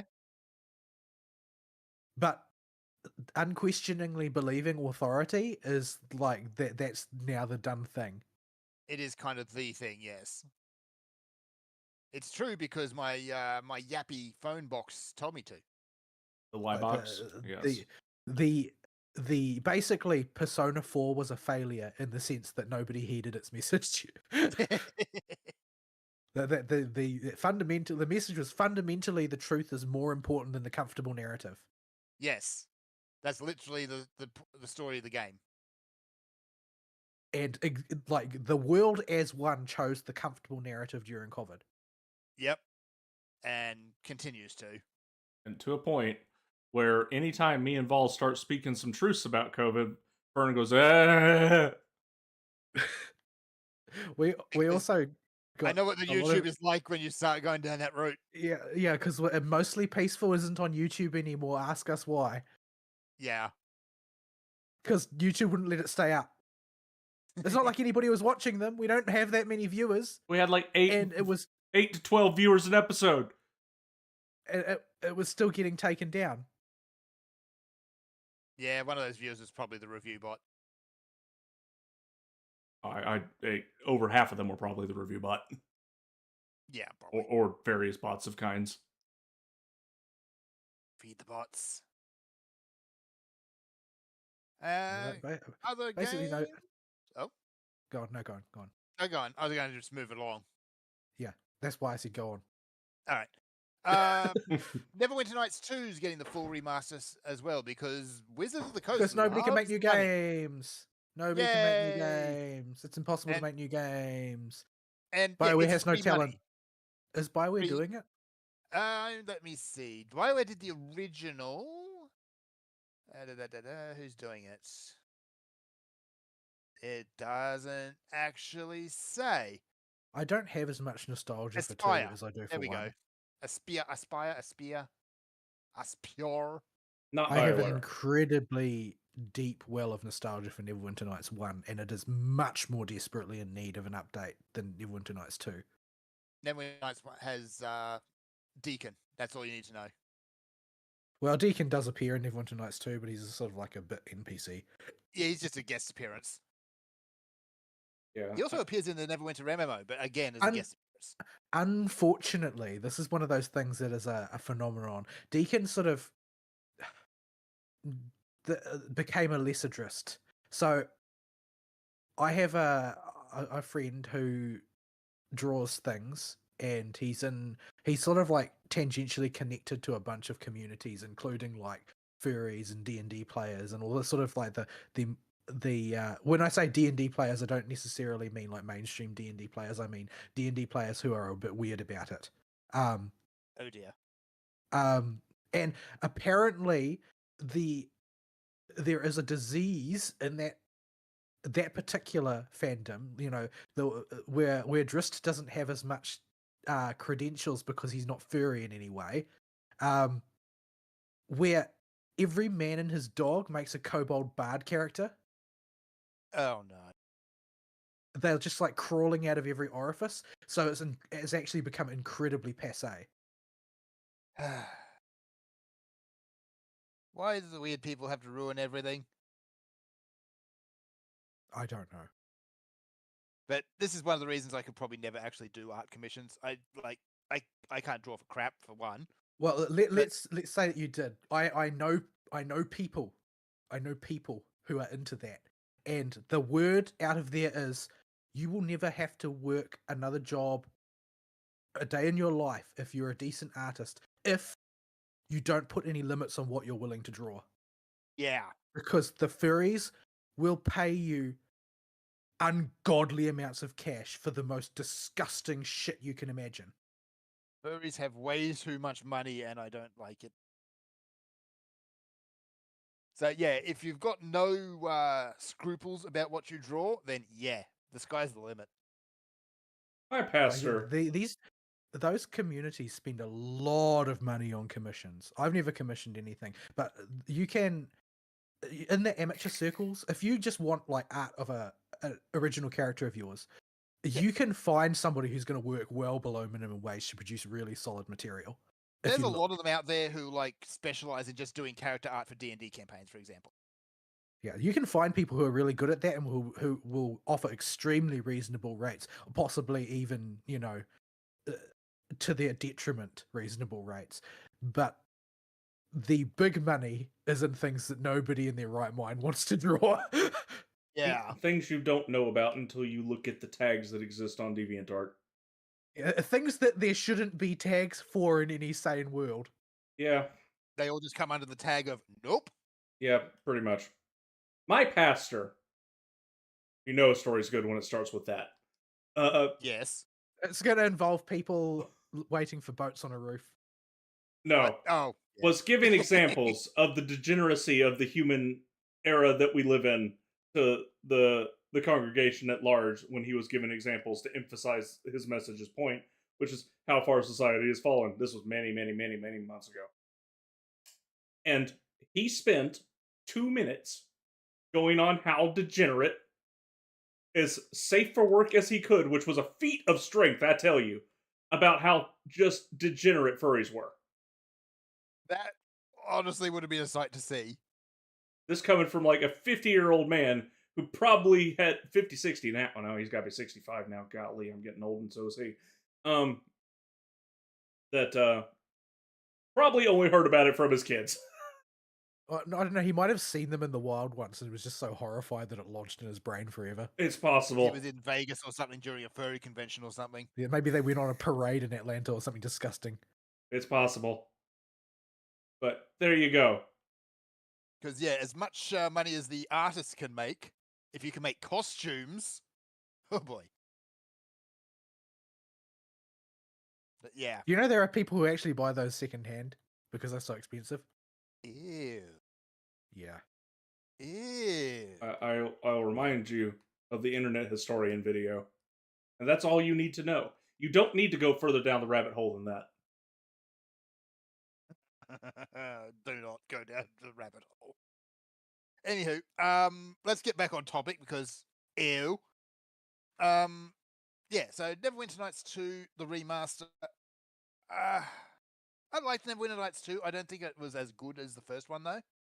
It was okay, but there were It was lots of okay. problems with it. What they need to do realistically is use this remaster to restore all the cut content. Because Yeah. the main reason that it's shite is the amount of stuff that they cut out. Because they got Like rushed they- to release again. Yeah, they went through it with a scythe and gutted out a lot of stuff. So a lot of character arcs and stuff just don't have termini. Like it just stops at some point. Yeah. Yeah, I played Neverwinter Nights 2 more than Neverwinter Nights 1. And I have fond memories of it, but I'm not chomping at the bit for a remake. But I'm not chomping at the bit for a remake on anything. This falls. It would be nice if there was some like new content. Like the part of the reason why I've become so attached to exploitative gacha games is that they have a fundamental principle of we need to keep people interested, so we have to churn out new content constantly, and it has to be new content. People are not going to swallow a remaster of old content in this context. Nope. Oh, Like, if honestly, the biggest advantage of the remaster for Neverwinter Nights 2 is getting it to work on modern hardware because it doesn't play very nice with Windows 10. I go back and play Neverwinter Nights 2 like every few years, and at this point, I end up spending more time getting it to work than I do playing it. Yeah. And It's gotten longer and longer. Like when I moved away from Windows, whichever Windows it was, I think the biggest one change was when I moved away from Windows 7, and then everything became a lot more challenging. yeah. I dare not think about how it would be to get it to work on the new Windows. Oh, Windows 11, I doubt it'll work at all. Have you installed something like DOSBox or something? Run it on DOSBox. Run it on DOSBox. DOSBox solves many problems. So But yeah, I mean, it was an okay game. I liked it. I like the dwarf who just wants to fight everything. yeah, he goes off And to he join wants- an order of he monks wants- just to he fight wa- things. He wants to become a monk because he wants to punch people. Like That's his whole deal. Oh, shiny. Touch it. Okay, I'm collecting feathers. I really should not be doing quests at the moment, so I'm going to stop doing quests and go look for flowers instead. Yeah, if you continue this quest, you're gonna be playing Star Fox. What? yeah, and we'll just Oh, leave it at okay. that. Spoilers to say more than that. But it's Alright. a really good quest chain. This whole thread of Netland is vastly superior to the main thread. It's worth taking time to read the text because there's a lot of really cool background lore for the area. Just the little bit of this I have seen so far, it looks like it's going to go right down a lore well. Yeah, it's a deep, deep lore well. By the time you get to the end of it, you'll be like reading the minutes of council meetings between dragons where they all fight and accuse each other of stuff. Let me see. So let me see. Run down the remaster. I'm a Legend. It doesn't mention anything about restored content, but you do get the expansions in it in Neverwinter Nights. So you No, get- restored content is real key. Like I will usually add if I can get the original to work. The next part of the mission is to get a content restoration patch to work. Because Yes. it basically Neverwinter Nights 2 has the same problem that KOTOR 2 does. That KOTOR 2 had it worse, but yeah. There's lots of nonsense dangling plot threads that you can't make sense of without the whole spectrum of content. At least for Neverwinter Nights 2, the main storyline was mostly there.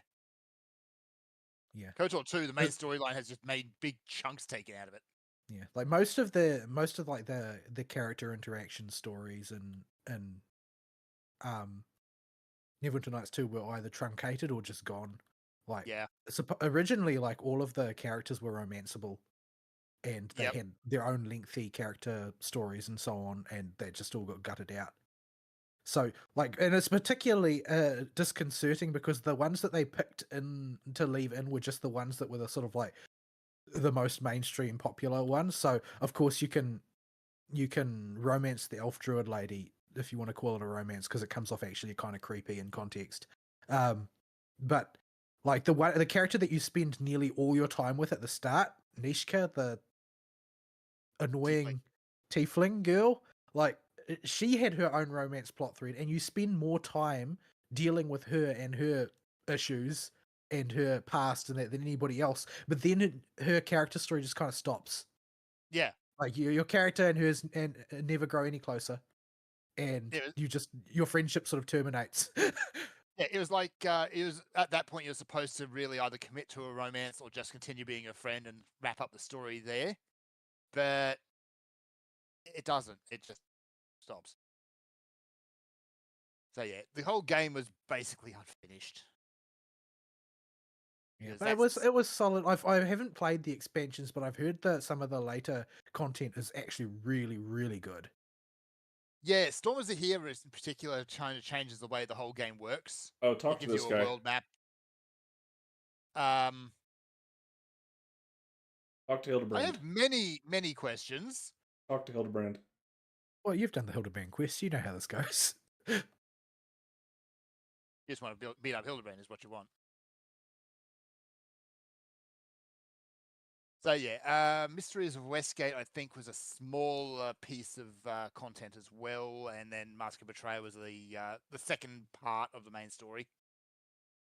Yeah, so I guess it's like whatchamacallit, if like Shadows of Undertide and Hordes of the Underdark were just such quantum leaps in moving forward what the engine could do in the original Neverwinter. That they enhanced the game by a significant margin. So yeah, I can only imagine what they must have been able to do with Neverwinter Nights 2's improved flexibility. The sort of the weird thing with Neverwinter Nights 1 is it was based on D&D 3.0. Yeah. And nobody knows D&D 3.0. It No. was almost immediately replaced by 3.5. Which is significantly better, and that's what. Oh, hang on a second. Neverwinter Nights 2 was based on 3.5. Yeah, Yeah, which is There why was it's got the terrible warlocks in it. it has the terrible warlocks. There was a game that was based on Neverwinter D&D 4.0, but I forget what it was. But That 4.0 was just no. Wasn't that World of D&D? Warcraft? Wasn't that D&D Online? D&D Online, I think, is based on World of Warcraft or anything else. Let me see. I couldn't be bothered. But yeah, this is honestly, it's mostly here because Baldur's Gate 3 was a success. This is free money. Yeah, they think that they can tap into that well. I'm afraid that those two animals are not the same. They are not the same. Like the Neverwinter as a franchise is much better if you are autistic about D&D than if you just like the aesthetic. Yeah, it doesn't like Baldur's Gate 3 uses the 5.0 rules. Oh no! Oh, hang on. Oh no, I've made a terrible Fern, mistake. Why are you roasting yourself in the volcanic vent? Because I apparently hate myself. You're just into that? Apparently, well, volcanic vent is more like summer here. There's probably a DeviantArt tag for that. I'm not going to even consider that because, yeah, there probably is. At least that's one of the... No, hang on. Never mind, it's DeviantArt. They will find a way to make it disturbing. Just go to DeviantArt and type, like, erotic immolation or something. No. No. So your mind sort of instinctively started working on it and then you realized what it was doing. Yes. And it's like, no, do not. No. Anywho, let's not think about DeviantArt anymore because the brain rebels. We've also got a sequel for Grounded apparently coming, which I liked, but nobody else seems to like. I think I got it is. one time eventually, but it looked like Honey, I Shrunk the Kids. It is, except it's a survival game. That's also the whole plot, basically. There's a mad scientist running around you're trying to catch up to. Speaking of Honey, I Shrunk the Kids, did you see Also, that yes. Mel Brooks announced Spaceballs 2 is finally coming out? The worrying part is they're only really starting development of it now by the look of it. And Yeah, well, Mel Brooks is like 96. Yeah, hopefully he'll live to see the end of it. But apparently the original cast are coming out of retirement to do it. Yes. Including Rick Moranis. I really hope they can deliver on what the movie promises to be, because they don't make movies like that anymore. Well, there's no reason for this movie to be anything other than nostalgia. Like, nobody about our generation remembers Spaceballs. They've gone to plaid.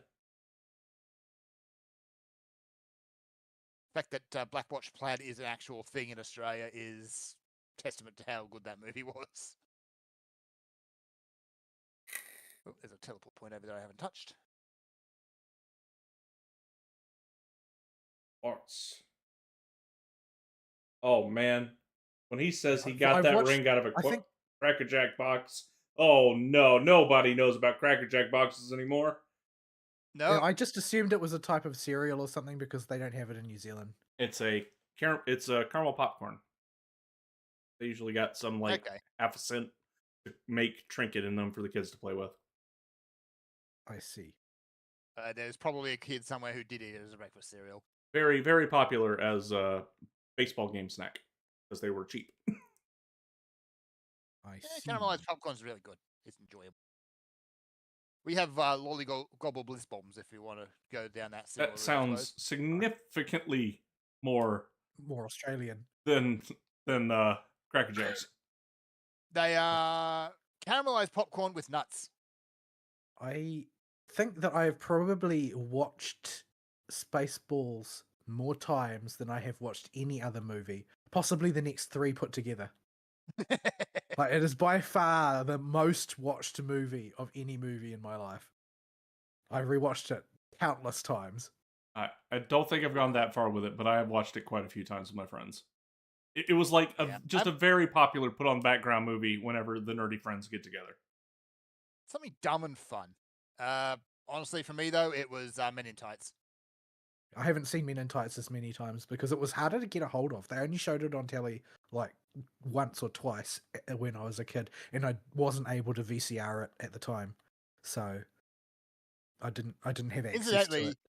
our age is showing. Um, but yeah, I liked Men in Tights as well. I also liked Blazing Saddles, but that one was impossible to get. Oh yeah, Yeah, I think it's even more impossible to get now. yeah, you won't find that now. And I also was unable to get a hold of History of the World. That one I found's a lot harder to get hold of on my end of things. But yeah, the old Mel Brooks movies are great. Vol, am I stuck in luchador mode? You look like you're stuck in luchador mode. Okay. No, you're not. Hang on. Oh no, it just All right. every time I do my basic charge attack, I get stuck in luchador mode because of the weird glitch that happened earlier. All right. I got I the purple see. flowers I need, so I'm going to go back and do some more smushing. Kind of scared to teleport. I don't want to ruin my luchador glitch. You look like you're wearing those shoes for 7-year-olds which have flashing LEDs in them. Oh, they were shoes for Oh. 7-year-olds when like we were 7 years old. Do they still make them? Yeah, I've seen them. Like that was a 90s And thing. they are still made for 7 years old. I haven't seen them since the 90s, so I don't know if they still exist. Yeah, I see them pop up on little kids every now and again. Yeah. I don't normally get to see very soon in luchador mode because it's so brief normally. If you want to come see a rare sight fern, come to Ochkanatlan. I'm a mushin. Actually, I'm also claiming my commissions while I'm here. Except I can't claim my commissions because Catherine refuses to talk to me. Yes. Meanie. Where's the smushing pot? There's the smushing pot.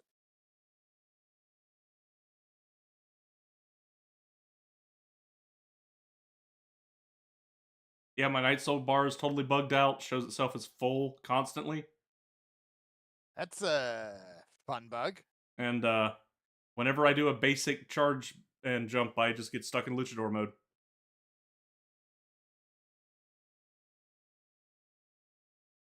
Well, I'm glad that Mel Brooks is still alive to be the one to revive it, because the thought of somebody else trying to revive it is rather unpleasant. It wouldn't work, honestly. Nobody else could Yeah. do it. Well, there's also not really a strong motivation to do so because, like I said, only our generation will appreciate it at all. Nobody else will understand. Yeah, you go too much Yeah. older or too much younger, and it's totally outside of them. I'm not even sure that we'll be able to appreciate this one if it does get made, because it might have a bunch of jokes about the new trilogy of Star Wars in it, and I don't know what goes on there. Terrible. Terrible is what goes on. So, yeah. So that's something to look forward to, and I just hope Mel Brooks lives to see it. I think that's about it. There's a few other games announced in there, but yeah. Oh man, if I ever get to a point where I look like Mel Brooks in his age, just you guys are on the list. Come kill me. We're You'll going to never look look worse. You'll never look like that. You're not Jewish. That's true. Also that.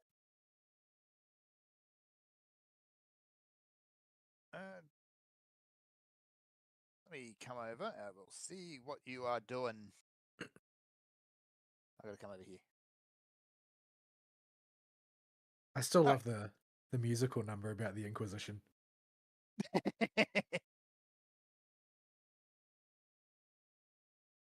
Yeah. It's so catchy. Like, the number of times I've gotten it stuck in my head is ridiculous.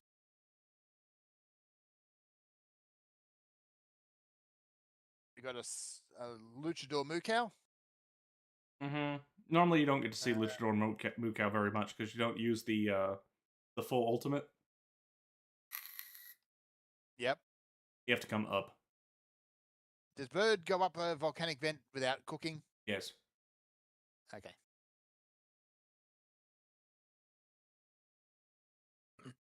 Anyway, so that's remakes.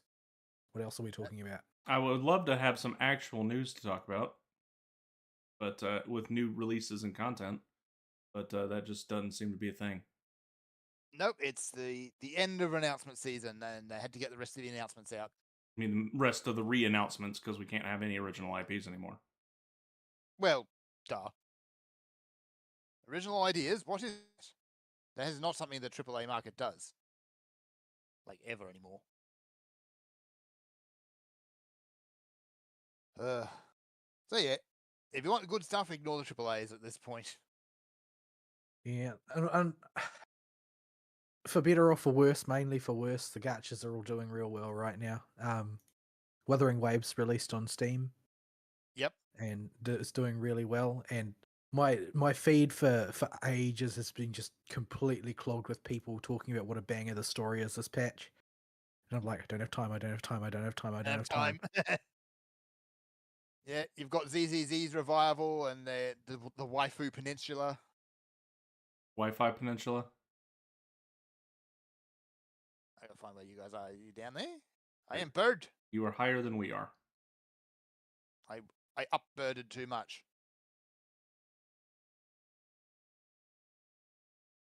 Yeah. Genshin's got a new coming at the end of its 5.x cycle, I think. And it's It's Duns Leaf patch coming up next, so it's going to be lore dumps for days. Yep. We can all just put the abysmal experience that was the Archon quest of Netland behind us. Yep. I think I've got enough. No, I don't. Boo. I'm the one that moves. I need more Primo Gems. I am disappointed. Yeah. I am the one. Everybody needs more Primo Gems all the time. Yeah. Did you do the character trials? The current ones, yes. Have you explored enough of the new region? I don't think he has the new region unlocked. I don't. I could probably just go there, maybe. It takes just walk there. You won't get 80%, I don't think, unless you can do the full quest line there. But you get it every 20%, don't you, or something like that? It's is it every 20? I don't remember. But that still involves running around and collecting all kinds of stuff there. Yeah, I can get a whole lot of gems right now by just skipping the main storyline forward. Okay, so there's 100 for the main quest. There's 100 for 40%, 100 for 60%, and 100 for 80%. Yeah, don't do that because you can't replay stuff in this game. No, you cannot. Yeah, you don't want to rush things. You need to take your time. And especially that one, because they will feed you a lot of text. If you are not paying attention, you will not know what's going on. Yeah, I don't know if you were there when me and Vol were complaining about it. It will try to make you not pay attention as well. Things will keep happening while it's putting text up on the screen, and you just need to take your time. Yeah, don't give in to the impulse to run forward. Yeah, there's going to be... You'll be mid-glide, and there'll be, like, giant rock dragon snakes for you to ride on and play with, and like all this cool stuff going on, and puzzles ongoing, and enemies popping up, and they're just chatterboxing. Right. And it's not voiced. Oh, because voice actors. So you have to. Well, no, it's just not voiced. So because it's World Quest. It's not Main Quest. So you have to read the text popping up on the screen, which will appear and then disappear, and there is no log. Yeah. So yeah, blink and you miss it. Yeah, this is a major quality of life issue, and I did give them feedback on this, but who knows if they'll ever do anything. Maybe not. But I'll keep ticking away. I still got to finish off Fontaine, and then I can move into Natlan. I would prioritize getting the Fontaine MSQ done because it will open up so much more crap. Yeah, it's fantastic. Probably a whole bunch of gems there. Yeah, and for as much crap as we give the finale of Natlan, everything except for the finale is really good. Yeah, 3.0, 3.1, 3.2 are great. 3.3 is a trash fire. And then it goes back to being great, except with other things that came out since then you aren't even allowed to play because you weren't playing during the 2 weeks that it launched. Oh, you missed the petting zoo event. Every every feedback form, I complain about this again as well. Like now that they're introducing in the next big patch the ability to customize the file size of your install so that you can put a lightweight one on your phone and a heavyweight one on your PC. There's no reason for them not to have an events archive because it's not going to bloat the main install now. They've got the facility for you to just not download that stuff. Yep, only download what you need. Marisa, what is so interesting about your boobs that you're staring at them, girlfriend? What? All right. In that case, because of time, we're at time, I suppose, since it started late. Started like an hour and a half-ish late. Yeah. Yep. So I guess we'll go ahead and wrap it there. Y'all got anything else? Not No, I've really. just got to strive against the FOMO and try and not capitulate to the desire to play Wuthering Waves. Apparently it's got the same problem though that a lot of Ho-Yo games do, and that the first chapter is just drudgery compared to the later ones. Oh, yeah, I believe And that. it hits super high highs, but only after you get through the beginning. Yeah. At the end of the day, it's a gacha game. Yeah, it's got all the same traditional problems they always do. Oh, it must have been this stupid Quackosaur, because when he reset it, my bug stopped working. Oh, were you like in combat with a dinosaur somewhere? Yeah, I was trying to do my baby ultimate on him, and he like went through the floor with this guy. And while he was on the floor, every time I would do my skill, it would stick me in luchador mode. But now I'm back to just...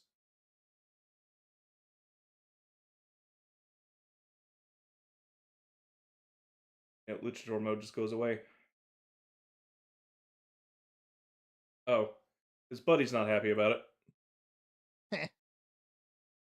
Oh, while his buddy's not happy about it, I can go in luchador mode.